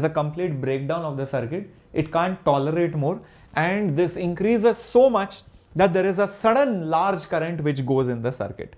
That is called as the breakdown. Which happens over here in the reverse region. Is this point clear? Is this point very, very clear, my dear students? Okay, awesome. Now, usually, if you have an ideal diode, ideal PN junction, ideal PN junction, you will see across it, you will not see any voltage difference. Across it, you will see 0 volts of voltage difference if it is an ideal PN junction. And also remember, a PN junction only permits, it's like a one-way traffic. It allows current in this direction, but in this direction, if current tries to come, it blocks it. That's why it is also called as a diode. Diode is like a valve which allows one thing in one direction and blocks it in the other direction. You might have seen one-way traffic. Cars can go only one way. If you come in the wrong way, you will get a challan or the traffic police will catch you. Because this is formed out of PN junction, that is why it is called as a PN junction diode. PN junction diode. Diode is nothing but unidirectional flow. Unidirectional flow only. Like your heart has valves which allows current only in the one direction. So ideal PN junction has no voltage difference across it when it is in the conducting mode in forward bias. When it is in forward bias, there is no voltage difference at all. But if you have germanium and silicon diodes, okay, this is the ideal diode, which is not a reality. If you have a silicon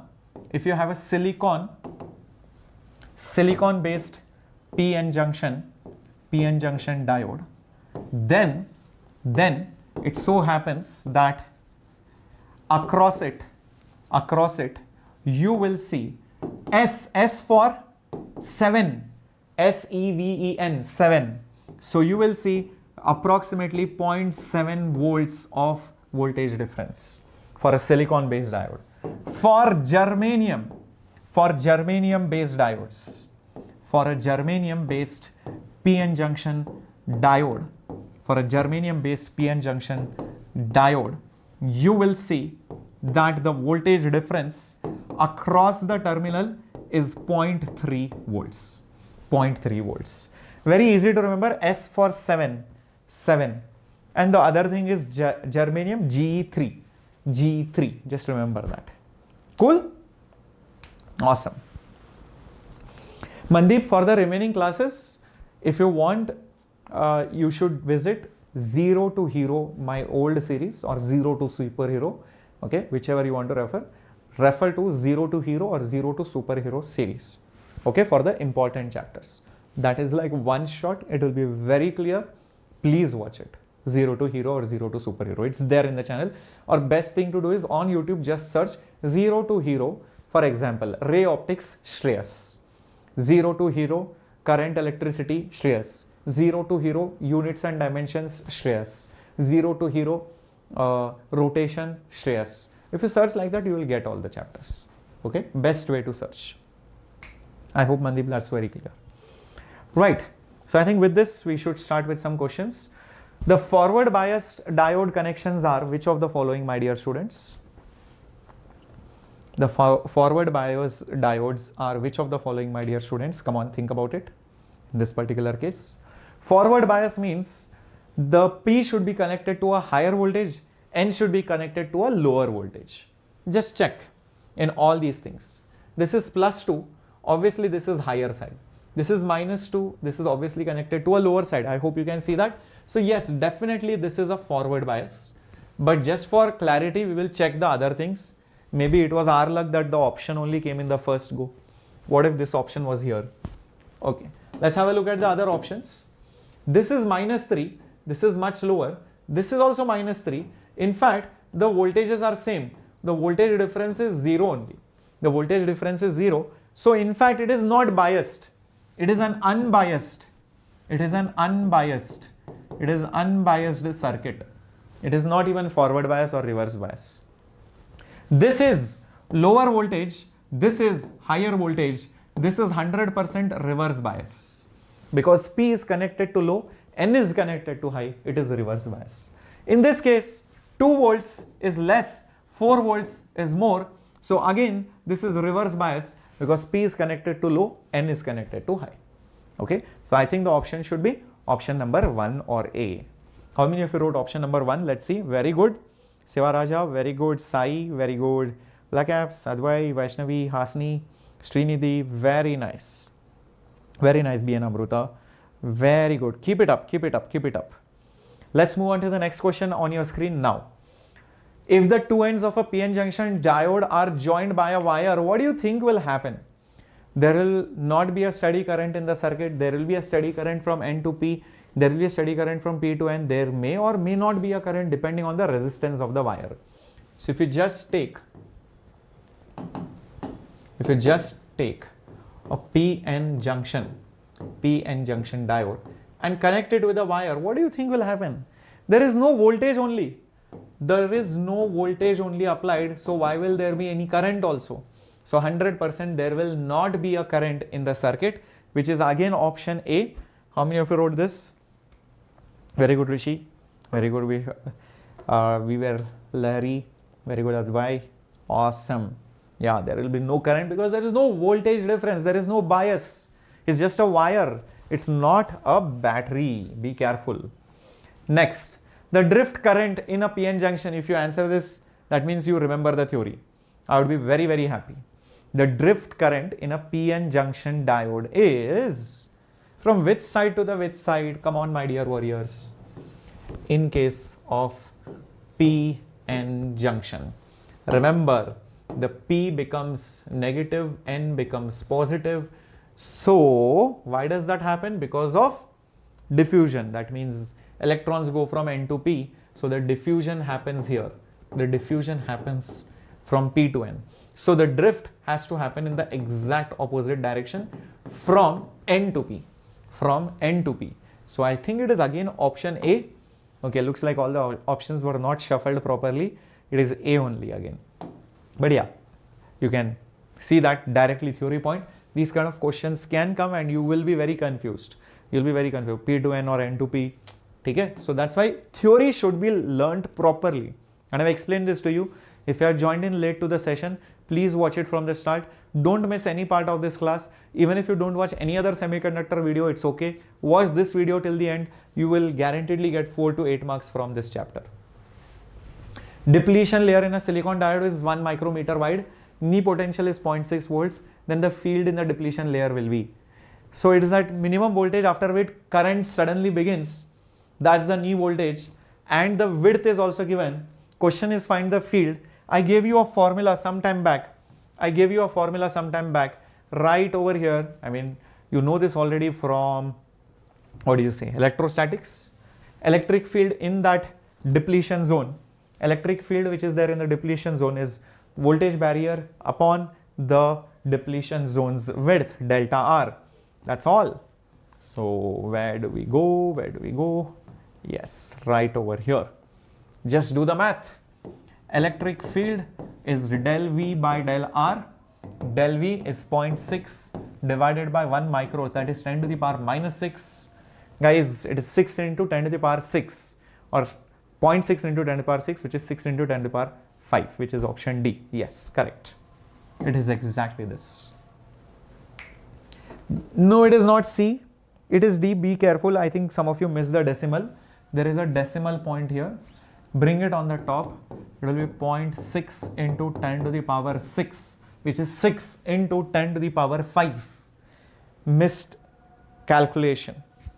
Wrong calculation. Be careful. Okay. Let's move on then to the next question coming up on your screen. There is a diode. The depletion region is this wide. Electric field is this much. Find the height of the potential barrier. That means, you know, what is the question? Find delta V. So use electric field is delta V by delta R and you will be able to solve this. So delta V will be E delta R. E delta R. What is electric field? 5 into 10 to the power 5 into delta R, 400 nanometer. 400 into 10 to the power minus 9. 5 4s are 20. These two zeros. And 10 to the power 5, 10 to the power minus 9 will make it 10 to the power minus 4. So this will become 0.2. 0.2 volts. Just check this out. 0.2 volts. Yes, that is the answer. That is the answer. Is that right, everyone with me? 0.2 volts, correct. HCV, HC Verma. Yes, it's from HCV, correct. I'm taking up questions from multiple books, definitely. What should be the minimum energy for an electron to diffuse from N side to P side?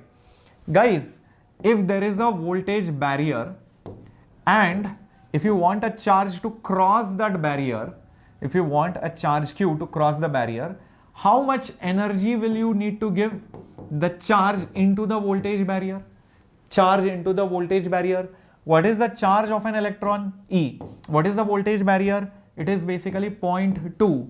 So it is basically 0.2 electron volt. This was 0.2 volts, right? So 0.2 EV. 0.2 EV should be the answer. Yes, 0.2 EV is the answer itself. You can see that right over there. Direct questions, guys. These are direct questions. Awesome. Shall we go ahead to the next part now? Applications of semiconductor PN junction diodes. There are many applications now. We'll come to, yes, I think diode applications. So the first application is called as a rectifier. Then we'll also see photodiode and LED and Zener diode and solar cell and all these things also. But for now, let's start with rectifier. What is a rectifier? A rectifier is a device which converts from AC to DC. If you have seen a charger, the pins, what are these pins connected to? AC supply. That wire which goes into the phone, this is DC, right? This is DC, this is AC. So AC to DC, what is there inside this charger? It's a rectifier. There is a rectifier, there is also a small mini transformer also, voltage regulator and so many other things are also there. But 100% it is converting AC to DC. That is called as a rectifier. So there are two kinds of rectification processes. One is called half wave and second is called full wave. Just to explain this to you, a AC signal will be like this. There is positive cycle, negative cycle, positive cycle, negative cycle. That is alternating direction of current. But if you talk about DC signal, this is a DC signal, even this is a DC signal, even this is a DC signal, because the graph is not crossing onto the other side. If it is on the top, it is always on the top. All these are DC signals, just that this is a constant value. These both are variable DC signals. These are both variable DC signals. Current increases and decreases, but it is not changing the direction. It might go up and down, but it is not changing the direction. Correct or no? So now let's talk about two types of rectification or two types of ways to convert AC to DC. If, say for example, you have a AC signal like this, positive, negative, positive, negative. This is time, this is voltage, for example. And it so happens that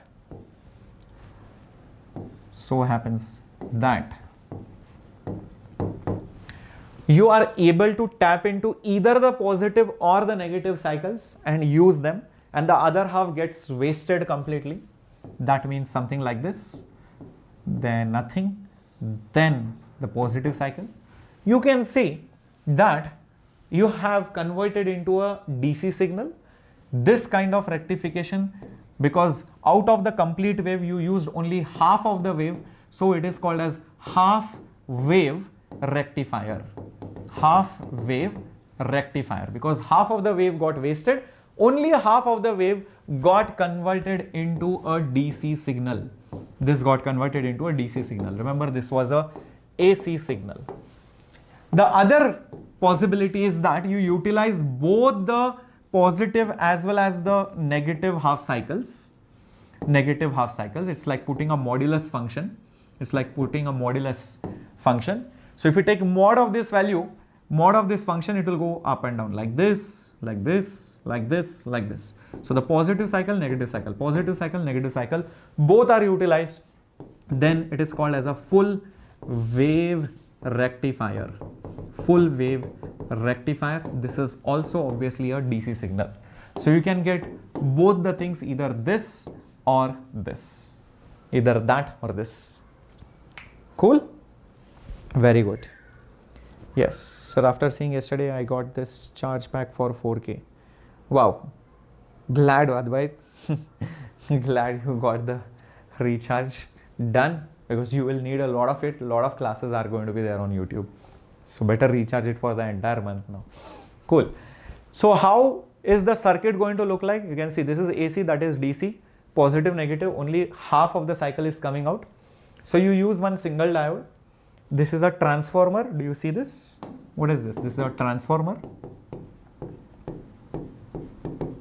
This is a transformer. Why? Because the voltage could be high, then you'll step it down to a lower voltage. That's what happens in your normal adapters or chargers. This is positive. When this is positive and this is negative, the diode is in forward bias. Because this is positive, this is negative. So the diode begins to conduct electricity like this. The electricity begins to conduct in the forward bias. That's why in the positive cycle, you are able to get the current or the voltage on the output side. That's why you are able to see current or the voltage on the output side. If you measure the voltage across this resistor, you will get voltage. If you put an ammeter, you will get current. But the moment the cycle becomes negative, you will see this will be minus, this will be plus, this will be in reverse bias, and the current in the circuit will become a flat 0. There will be no current only in the circuit.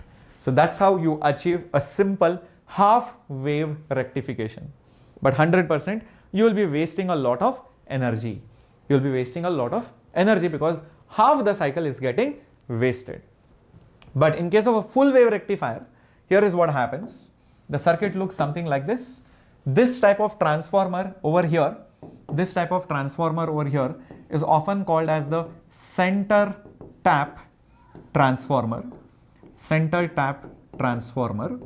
The reason for that is that you are taking out an extra terminal from the transformer from the center.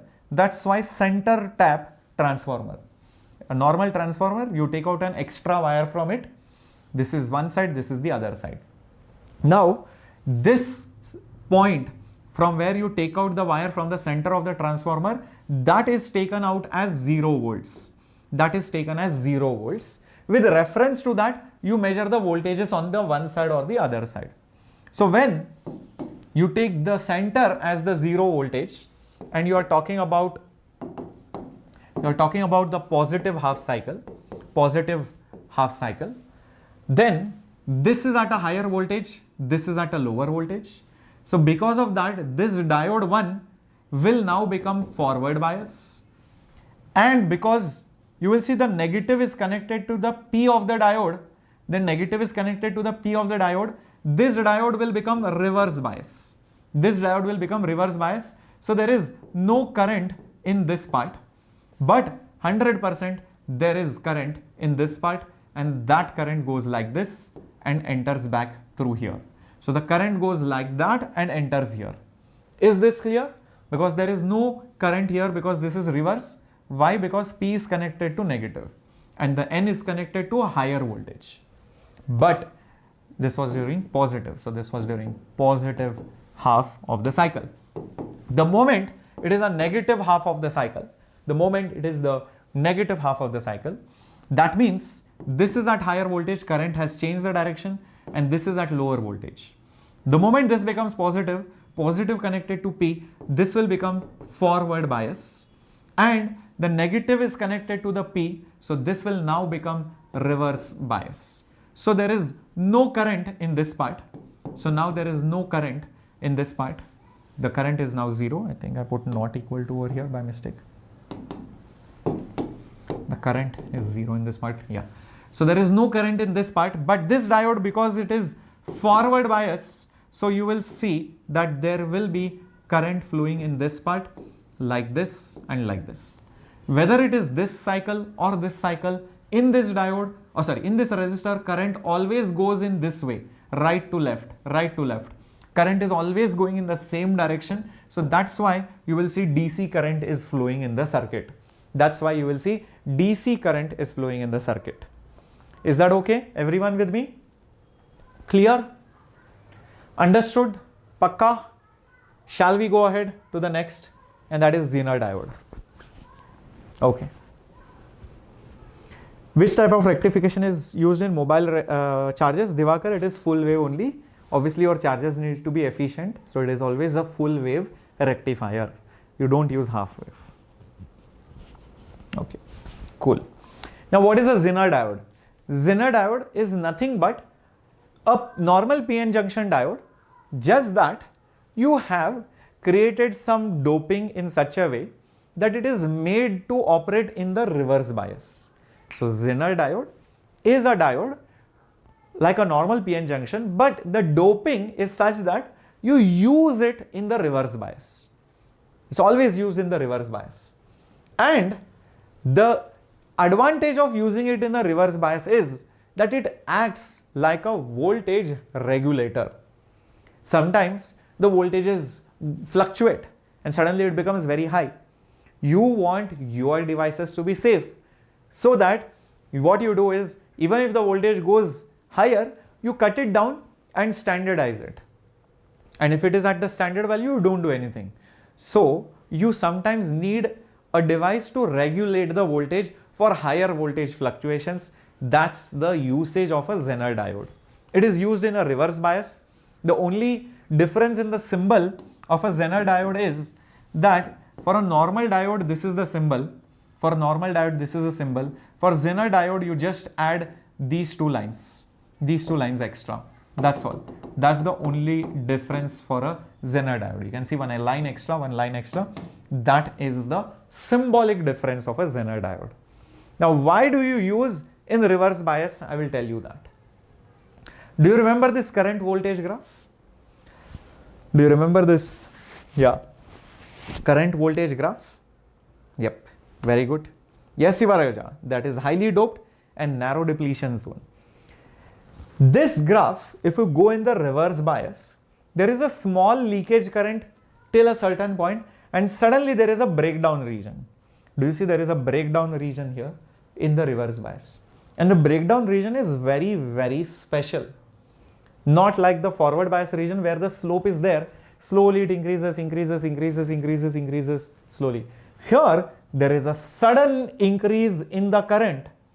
This is current, this is voltage. So there is a sudden increase in the current after the leakage current. And notice, once the current increases, the voltage does not change. The voltage does not change. This diode is that breakdown voltage. Sorry, this voltage is the breakdown voltage which happens in the breakdown region. And this is exactly what we will use for our application. I will tell you how. Okay. Observe this, or maybe I can use another simple diagram. Imagine that there is some voltage coming out from here. The current comes like this. It goes through a resistor, and there is a Zener diode over here.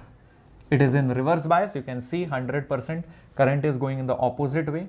So it is in reverse bias, and this is the negative terminal. Now, let's say, for example, the breakdown voltage in the reverse bias is given to be 5 volts. It's given to be 5 volts. This is your input. This is your input over here. And across the diode, you measure the voltage, and that I call it as the output. So let me put a table for input. Let me put a table for output, and here the voltage across the resistance. Now observe this carefully, this table. This will explain you everything. Not many people know this table and understand the working. Imagine I give the voltage as example 6 volts. I give the voltage on the input side as how much? 6 volts. Now, is the diode in reverse bias? Yes. Is the voltage applied more than the breakdown voltage? Yes. Can the Zener diode handle more than 5 volts in reverse bias? No. In the breakdown voltage, there is a standard value. It could be 5, 10, 6, 10, 100, anything, doesn't matter. So, the diode can't handle more than 5 volts. So, it will be 5 volts across the diode. So, where will the remaining 1 volt be dropped? Obviously, across the resistor. So, this will experience 1 volt of voltage drop. Is that clear? Now, if you make this as 7 volt, you will see still this will be 5, but this will be 2. Because 5 plus 2 is 7. If you make this as 5 volts, this will be 5 and this will be 0 volt. If you make this as 22 volts, okay, this will be 5 volts and this will be 17 volts. Do you notice, no matter what you do, always the output voltage is a constant? If it is a constant, that means it has been regulated, it has been controlled. You have made sure it stands at a particular value. That is why it is now going to act like a voltage regulator. But there is a small catch here, that if you go below 5 volts, then this won't be 5, it will fall. So you need to make sure that the fluctuations are happening on the higher side, not on the lower side. Only then it will give constant voltage. So if this was 3 volts, maybe there will be 3 or 2.9 here and some other voltage here. Okay, is that clear? Everybody with me? Understood? So this is the circuit diagram. This is input. There is a resistor, there is a diode, and this is your load across which you measure the output voltage. This is the circuit diagram, the same diagram which I have shown, just that here I just showed it at output, but you can always have a device across which you are measuring the output. The device is the load resistor. Got it. Perfect. Next, photodiode. Have you seen that your cars these days have parking sensors? Sometimes collision detection warning, sometimes blind spot assistant warning, and sometimes in some fancy restaurants and hotels you might have seen when you go to wash your hands, suddenly the water turns on automatically, or when you go to the washroom, suddenly the water flushes itself automatically. Those sensors over there are nothing but photodiodes. Photo, photon, diode, PN junction. And photodiode, like the name suggests, it depends on the light's intensity which is falling onto it. So if light falls onto it, then it changes its conduction properties. If light doesn't fall onto it, then the conduction properties decrease. Why does that happen? Is because something like the photoelectric effect. If light is falling, then the light's photons have energy. The electrons can jump from the valence band to the conduction band. If they jump, what will happen? Conduction will increase. But if there is no light, no photons, less energy, so it will be difficult for the electrons to go to the conduction band from the valence band. That's why the conduction goes down. So that is basically photodiode. It's a opto means optic, that means light, electronic device which is used to convert light energy into electrical energy. I hope this is clear. Yes, for automatic or automations, it is always operated in the reverse bias. I will tell you why in a bit. So the symbol for that is you show light falling onto it. It's not emitting it, it's falling onto it. That's why you show the arrow marks on the diode. It's always operated in the reverse bias. So light falls onto it. You will see that you can measure how much is the current and the voltage. If you increase the light, the current will increase. If the decrease the light, the current will decrease. Now, why do you think it is operated in the reverse bias? Let me explain that to you. See, in reverse bias, current is more or less? It's less, correct? Current is always less. Everybody remembers this? Okay. Now, in forward bias, the current is more. Okay. Now observe this. Imagine you are in the forward bias. you are in the forward bias. Right now the current is 5 amperes or 5 milliamperes. Okay, 5 milliamperes. You add more light, you increase the intensity of light, maybe it becomes 5.1 milliamperes. Maybe you add more light or increase the intensity of light, maybe it becomes 5.2 milliamperes. So as the intensity of light is increased, do you see the current also increases? But in case of reverse bias, the current is very, very less. It's not in milli, it might be in micro or even picoamperes. So maybe the current is just, like 20 pico or nanoamperes, 20 nanoamperes. Now when you increase the intensity of light, that 20 might just become 40 nanoamperes.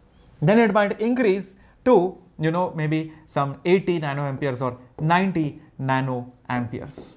Here also you are increasing the intensity of light. Here also you are increasing the intensity of light is increased.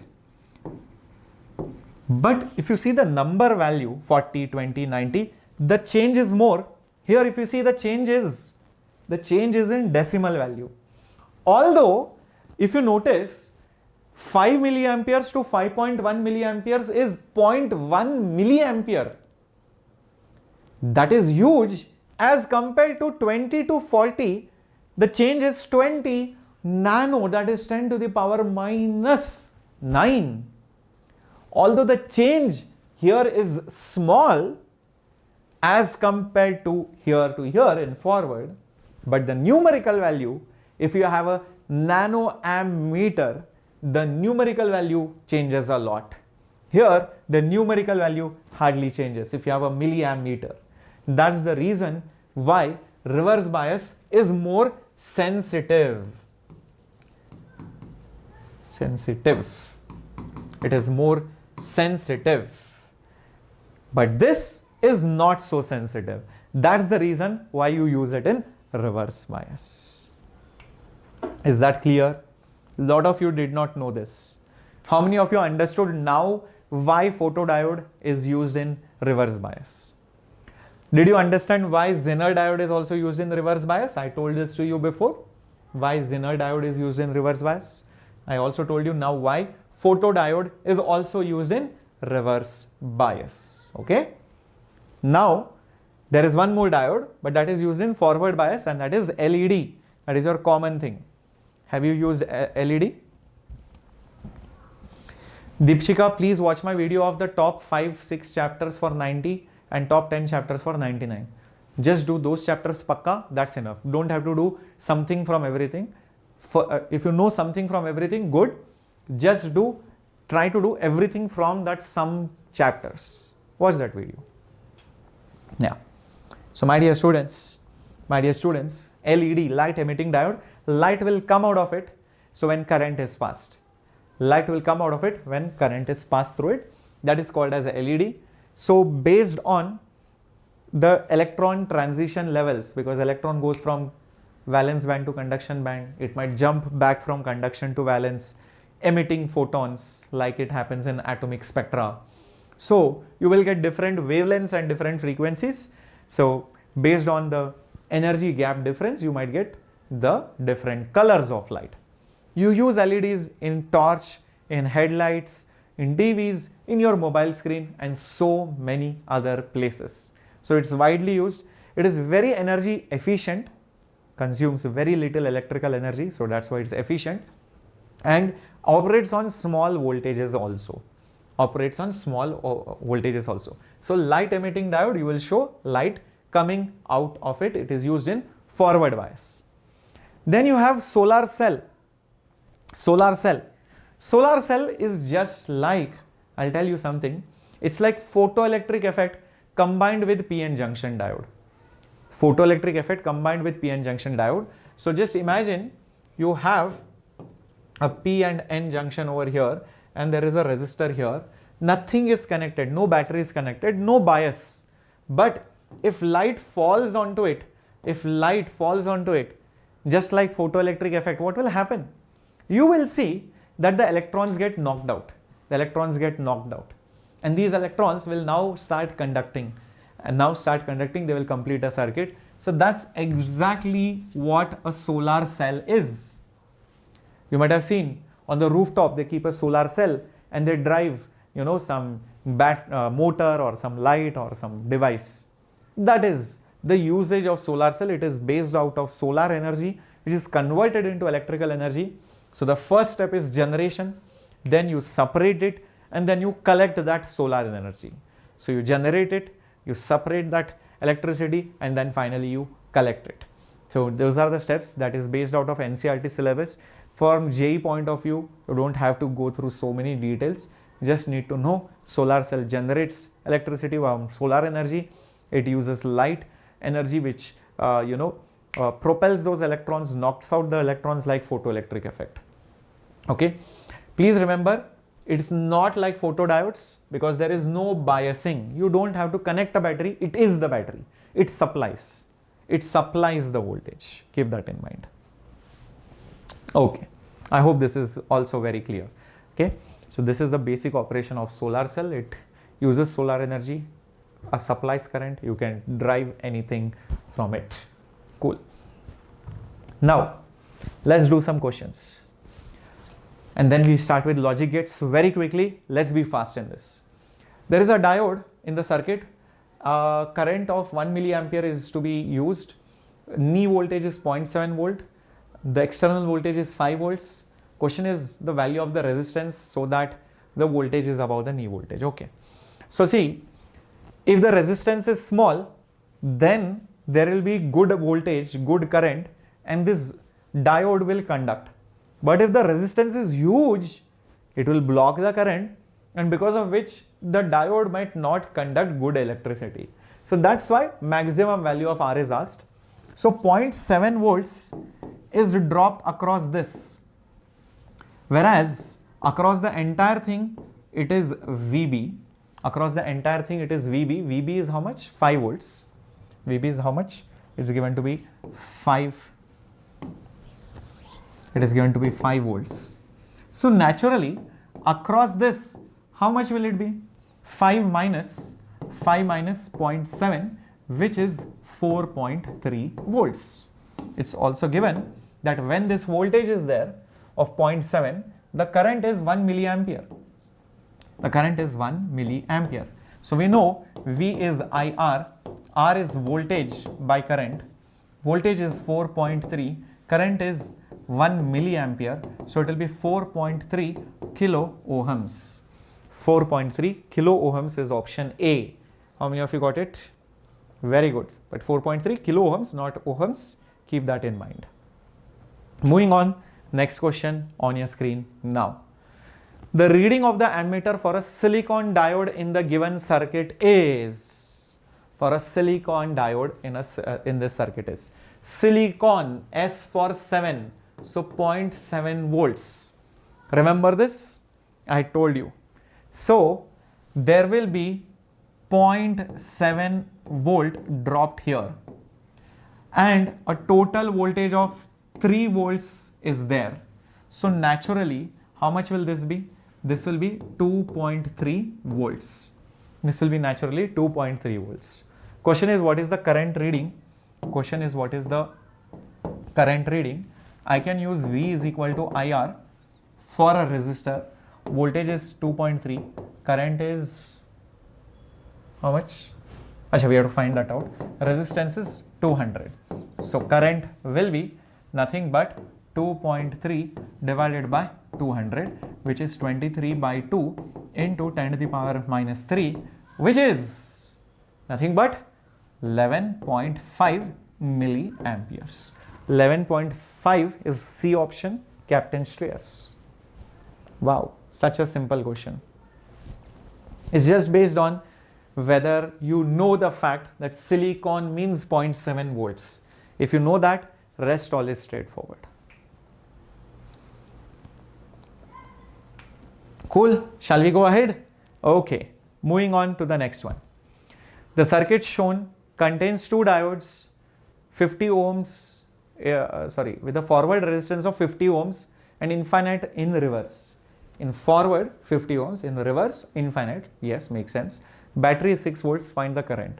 Okay, if this battery is 6 volts, this is the positive, this is the negative, it will give electricity like this. It will give electricity like this, take in the electricity like this. So this will be in reverse bias. So no current here. All the current will go here only. So only look at the outer circuit. There is no current here because this diode will be in the forward bias. So now the question says, what is the current?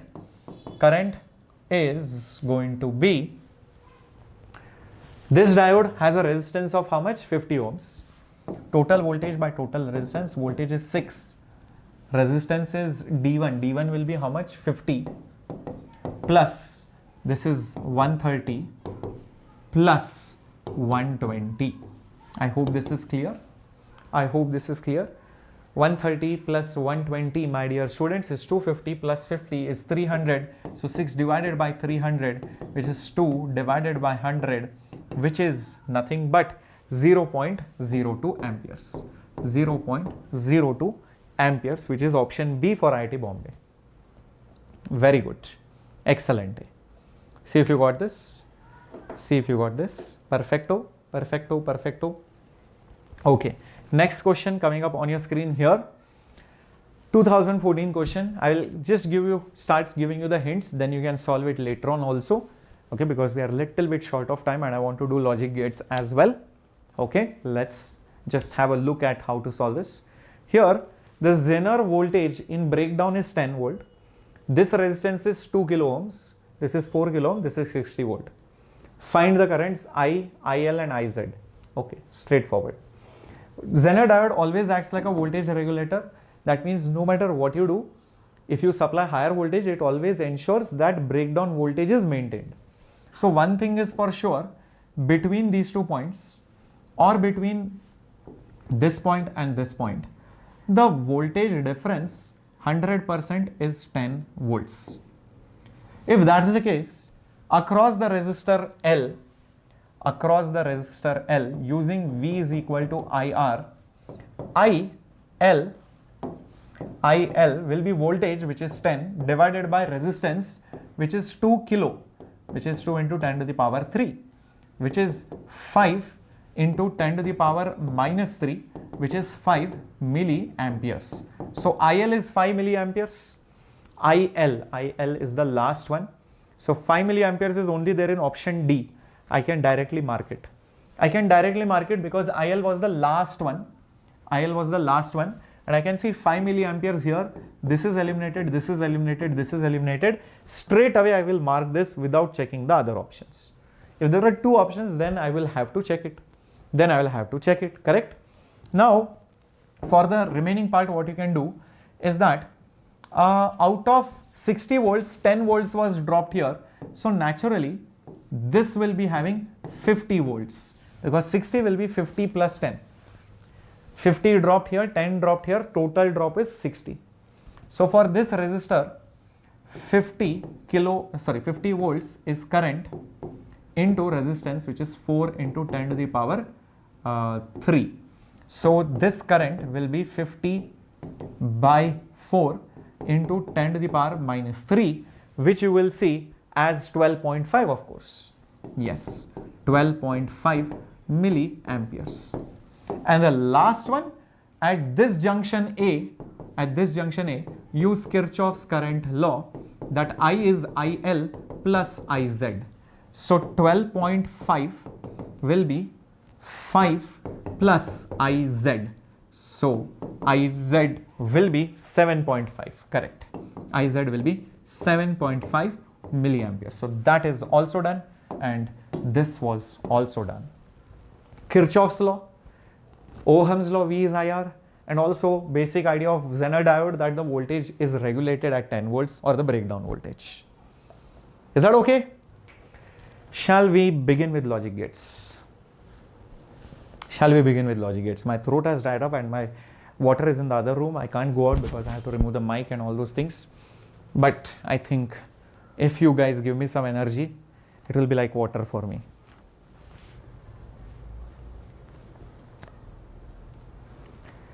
Shreyas Sir, I can never forget your lecture of moving charges and magnetism. Everyone in my class praised me. Homo sapien. Why did students praise you? What happened?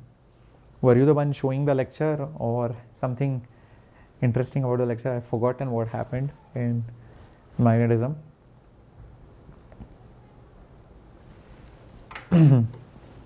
Okay, let's begin. Have you smashed the like button? Yes or no? Let me see. Open up. Hey. People, what are you guys doing? Go smash the like button. Fast. Taka, I'm waiting. Start smashing the like button in case you have not done that yet. And yes, if you are watching it recorded, also start doing it. Thank you, Arvind. Thank you, Black Apps. Thank you, Soumya. Thank you, Sarojini. I scored 165 marks in that exam. Oh my gosh, that is crazy. You are my teacher in my paid batch in class 11th. Oh, that's a long time back. This time you will nail it, Advai. Thank you so much, Homo sapien. Where should we come to meet you, sir?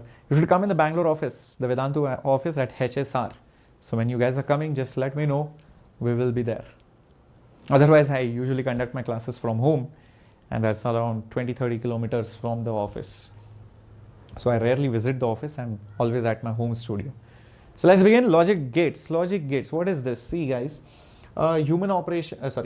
your arithmetic operations which are there in the real world, right? They use these numbers like 0, 10, 2, 3, 4.1, 7.2, or 5 by 3, or minus 0.2, or minus 0.7, or 1000.8, or 2 lakh, or 2000.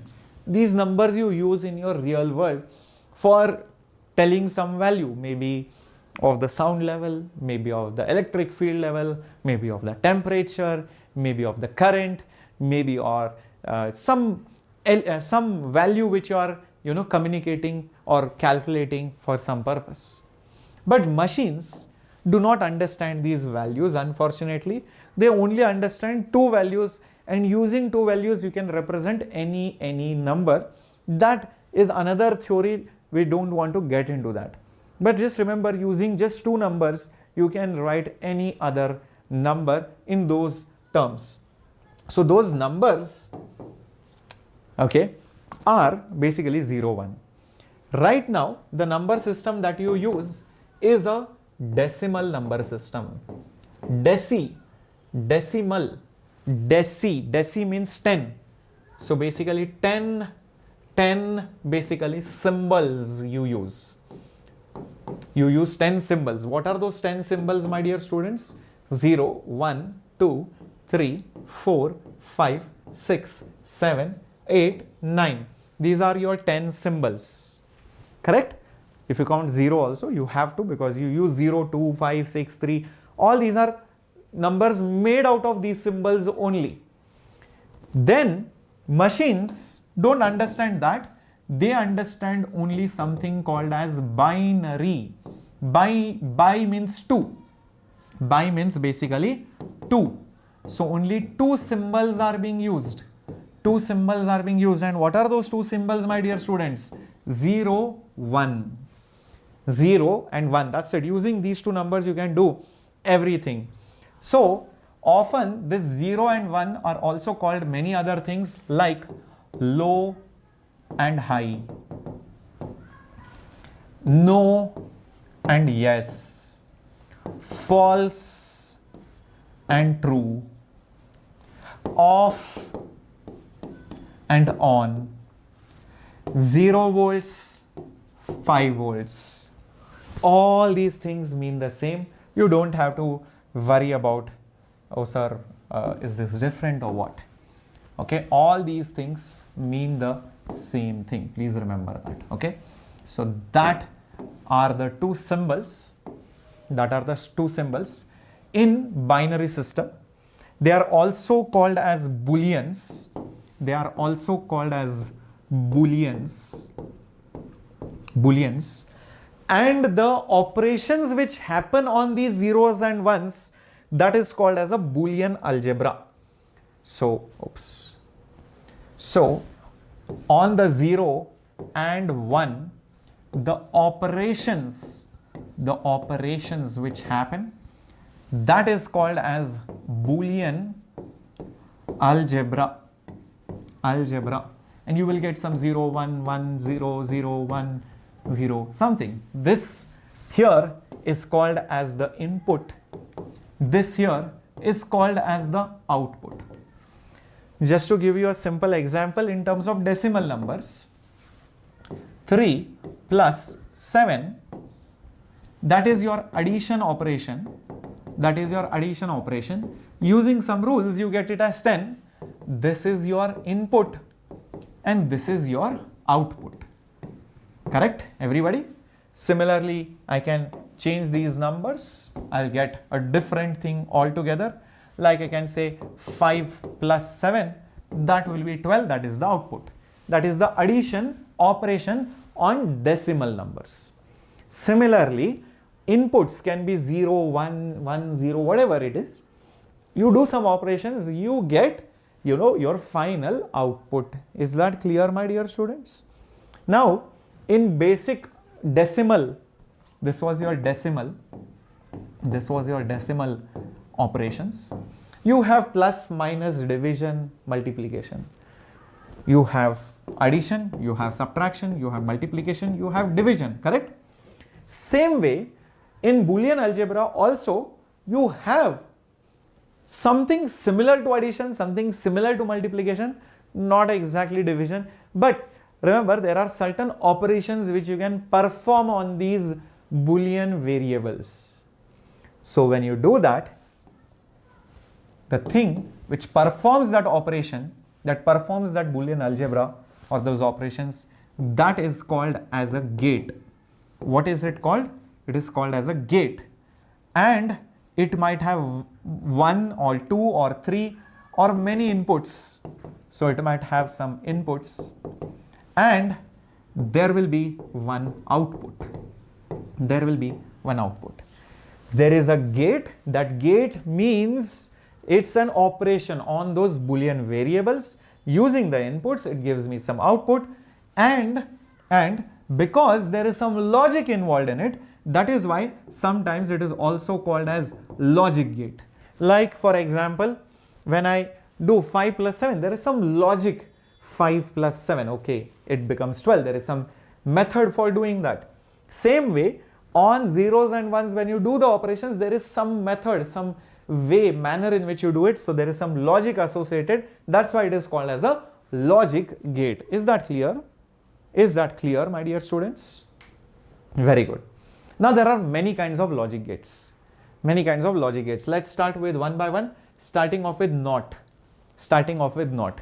Just imagine,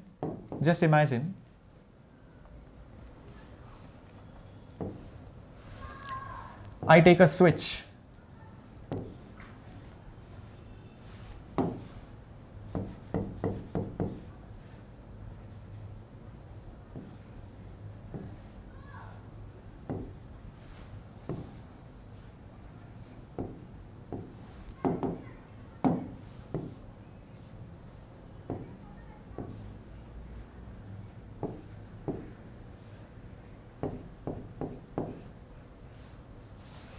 Okay, now in this case versus this case, if you see the difference, the switch is open, the switch is closed. Here the bulb will not glow, and the bulb glowing or not glowing is an output. The switch being closed or open is an input, and there is some logical operation which I am performing. The operation is as follows. Here the bulb will be off, or basically I will call it 0. Here the bulb will be on, basically it is a 1. Remember these zeros and ones? Remember these zeros and ones? 0 means off, 0 volts, 1 means high, true, for yes, or on. So same way, the output is either off or this is on. Now on the switch, what I do, I mark this position. Remember there are two positions in that switch. There are two positions in the switch. This position, I mark it as a 1, and this position I mark it as a 0. This position I mark it as a 1, this position I mark it as a 0. Right now the switch is in which position? Position number 1. Then where is the switch position? It is in 0. So when the switch is in position 1, I am getting nothing, it's off. But when the switch is in position 0, then I am getting on.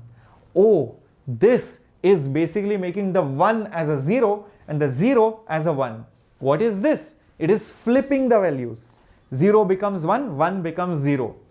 So if I put input on one side, there is 0 over here, 1 over here, and then you have output on the other side. This becomes 1, this becomes 0.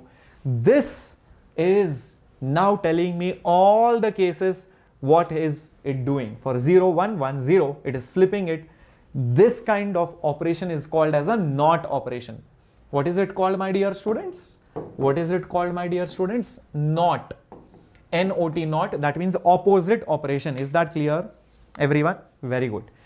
This thing which I am drawing over here, this is called as a what? This is called as a truth table. Truth table always has inputs and outputs and all the possibilities of inputs and all the possibilities of the necessary outputs. The NOT gate is represented with a triangle and a circle. It is represented with a triangle and a circle, and the inputs are always inverted on the output side. The operation of NOT is represented like this: A bar, A bar, A bar. A bar is output, which is in this case Y. So Y is A bar, meaning something like this: 0 bar is 1, 1 bar is 0. Knotting 0 is 1, knotting 1 is 0. If I put 0 bar bar, it is back to 0. If I put 1 bar bar, it is back to 1. So bar represents negating it, knotting it, inverting it, flipping it. So if I flip it 2 times, I will get back the same thing. Is that clear? Is that clear, my dear students? What is the next one? What is the next one? It is called as the OR gate. So let's see what is that OR gate. Let's see what is that OR gate. Observe this carefully.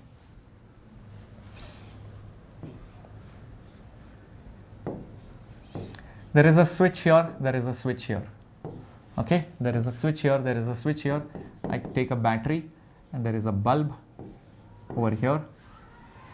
This is input 1, I call it A, this is input 2, this is B, and this is the output Y. So inputs A and B versus the output Y. Observe what will happen. Come on, my dear students.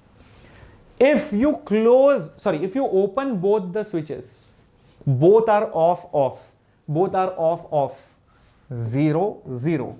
The circuit is not complete, the bulb will not glow, false, not working, 0. If you close either this switch or that switch, the circuit will be complete like this or like that. So if this is 0, this is 1, or this is 1, this is 0, you will see the bulb will glow.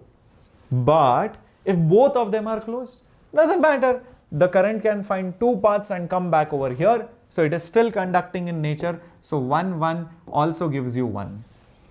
This is called as an OR operation. OR means one of them should be at least true. One of them must be at least true. That is called as an OR operation. And the symbol for that is a plus. The symbol for that is a plus. So it looks something like this. 0 plus 0 is 0. 0 plus 1 is a 1. 1 plus 0 is a 1. 1 plus 1 is not 2, it is 1 only. This plus is the symbol of OR. So this is the truth table of an OR operation. This is the truth table of an OR operation. Is that clear? Okay. The symbol of the OR operation in the Boolean algebra is a plus. And in circuit, the symbol is this one. See this curved lines, beautiful curved lines.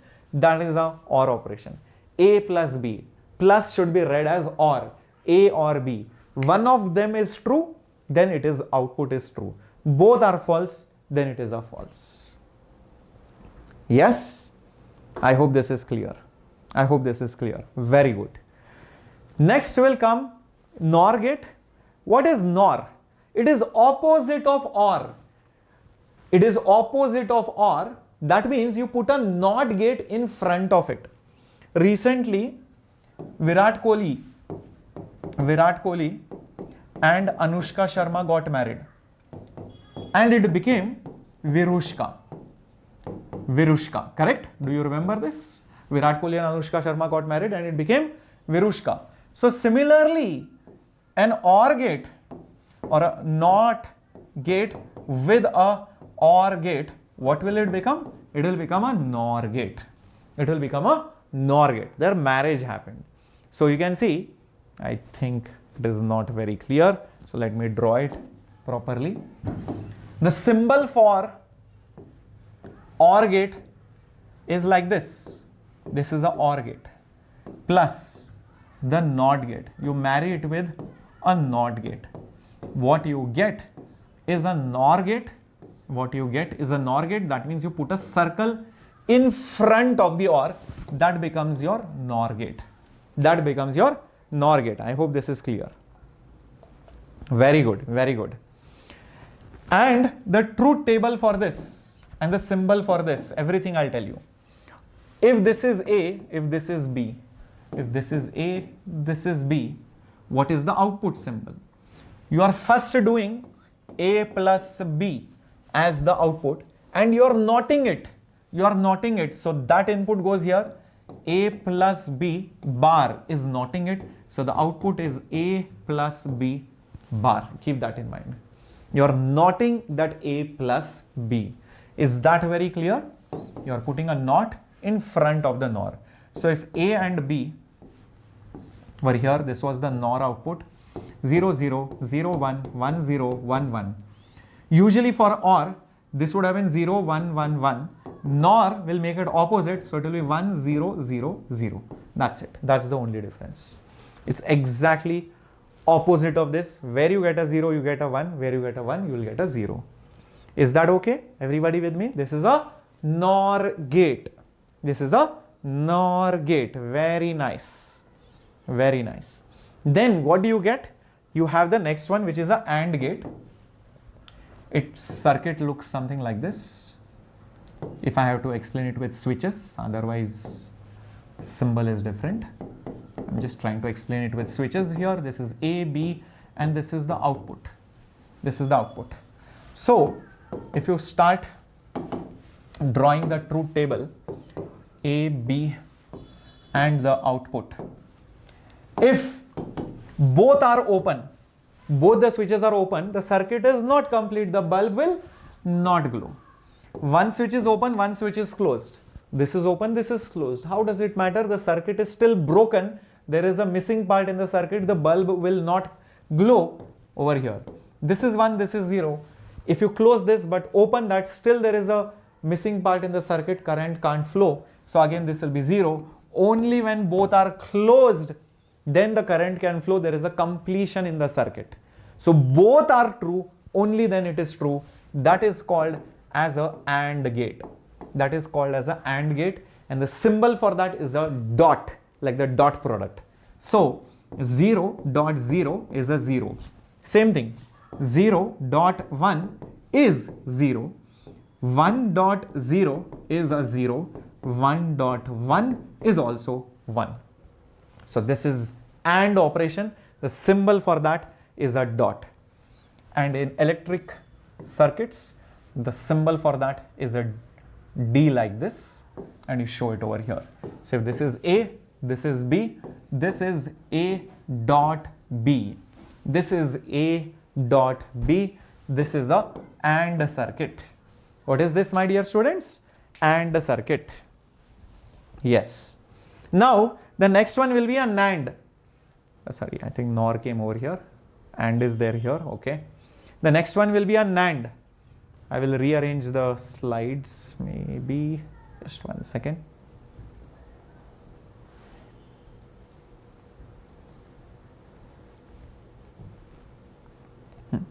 So this was an AND gate. Next is a NAND gate. So you can guess, if you have an AND gate, if you have an AND gate and a NOT gate and a NOT gate over here, if you marry them, what you get is a NAND gate. What you get is a NAND gate. So if you have A, if this is A, if this is B, and is A dot B, you NOT it, that means you are doing A dot B bar. So here what you get is A dot B's NOT value. So over here, if I put A, B and the NAND output, if both are 0, 0, 1, 1, 0, 1, 1, usually in AND gate, you get 0, 0, 0, 1. In NAND, it is exactly opposite. It's 1, 1, 1, 0. 1, 1, 1, 0. It's exactly opposite of that. Correct, everybody? So that's a NAND gate. And married NOT, it became NAND gate. Very good, guys. Keep it up, keep it up, keep it up. Awesomeness. Next gate is a XOR gate. It's a XOR gate. So let me tell you, a normal OR gate is like this, right?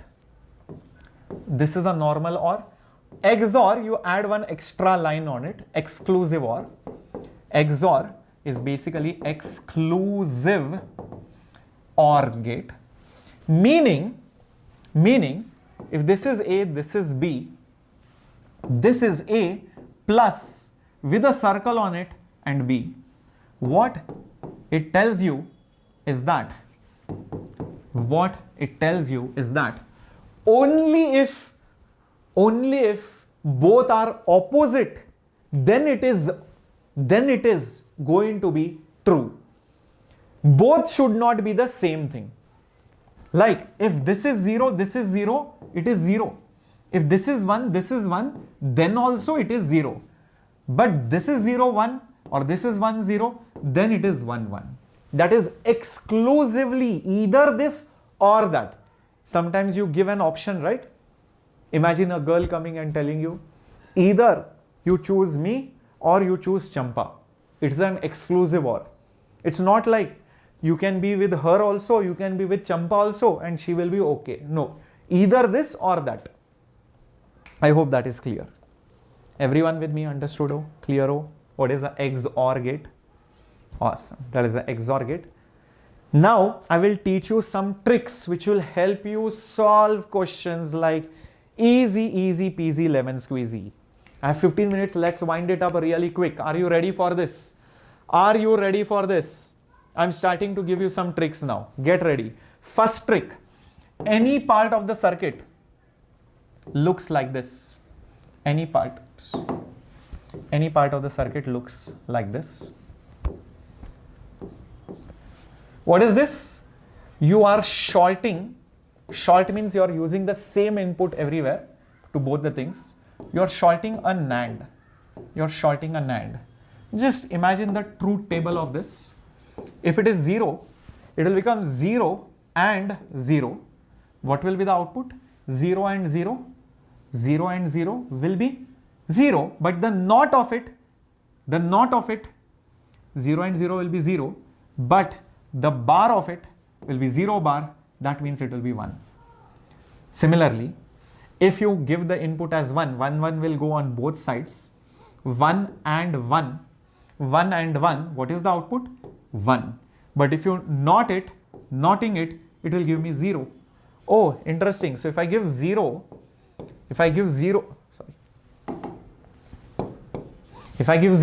the output is a 1. Observe this carefully. If I give input as 0, the output is a 1. If I give 1, the output is a 0. So what is this behaving like? This is like a simple NOT gate. What is it behaving like? A NOT gate. Is this clear? Is this clear? Singles have the best life. Yes, correct. Black cap says Champa any day. Similarly, I would leave it up to you to prove this as well. If you take a NOR gate, and short it, even then it is going to behave like a simple NOT gate. Like a simple NOT gate. So if you give 0, it will become 0 or 0, which is nothing but 0. The NOT of it is 0 bar, which is 1. If you give 1 as the input, both inputs will become 1.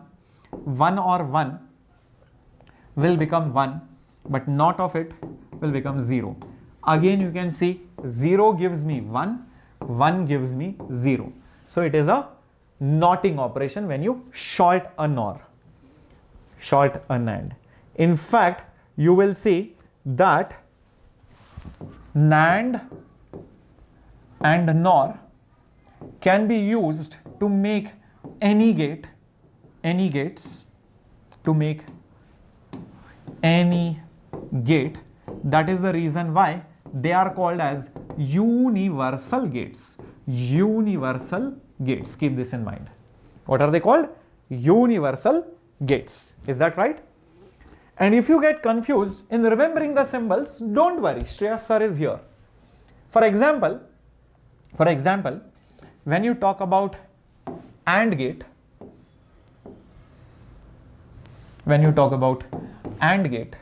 look at the symbol like this. Now look at this. A, N, D. Do you see that D? A and D. That D is there in AND gate. Right? Very good. Similarly, look at this. Look at this. There is some half a semicircle or something like that. Arc is there. You complete it. It becomes a circle. It becomes a circle. And you now show the remaining terminals. This will now become the OR gate. If you probably just show something like this, OR. Can you see? Just draw two legs, it becomes a OR gate. And lastly, you have, okay, OR and okay, let me just, there you go. That's it. Oops. That's it. It's OR. OR. O is that circle, OR. This R over here, and this is AND, A and D. Very easy to remember. Is this trick lovely? Yes, I taught the same trick before also. Obviously, my tricks won't change. Okay, great. Cool. Now, the last trick is the De Morgan's theorem, and the De Morgan's theorem, two parts are there. Observe this carefully. If I put A dot B bar, and on the second case, A plus B bar, what will this be equal to, and what will this be equal to?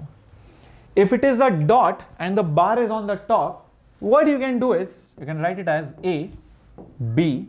If it's a dot, make it a plus. That roof is there common, separate it out. That's it. And same thing over here also. If it's a plus, make it a dot, put A dot B. The common roof should be separated. That's it. In circuit diagram, it looks something like this. A NAND gate, this is a NAND operation, dot means multiplication or ANDing it with a NOT, is the same as you taking an input which is knotted and then you are ORing it. These both are the same thing. This is a NOR operation. This plus stands for OR. With a bar, it's a NOR operation. So if you have a NOR gate, it's the same as saying you take one input, knot it, you take the second input, knot it, and then give it to the AND gate. And then give it to the AND gate. It's one and the same thing. This is De Morgan's laws, which you can use in many problems. Is that right? Shall we go ahead? Yes. Shall we go ahead? Shall we start seeing some questions quickly? Come on, let's solve. Let's see if you can solve 3-4 questions within few minutes. Let's see if you can solve 3-4 questions at least within few minutes. I'll just end the class in 3-4 minutes now. Which logic operation is performed here? both the switches are side by side. If both are open, then the bulb will not glow. If both are closed,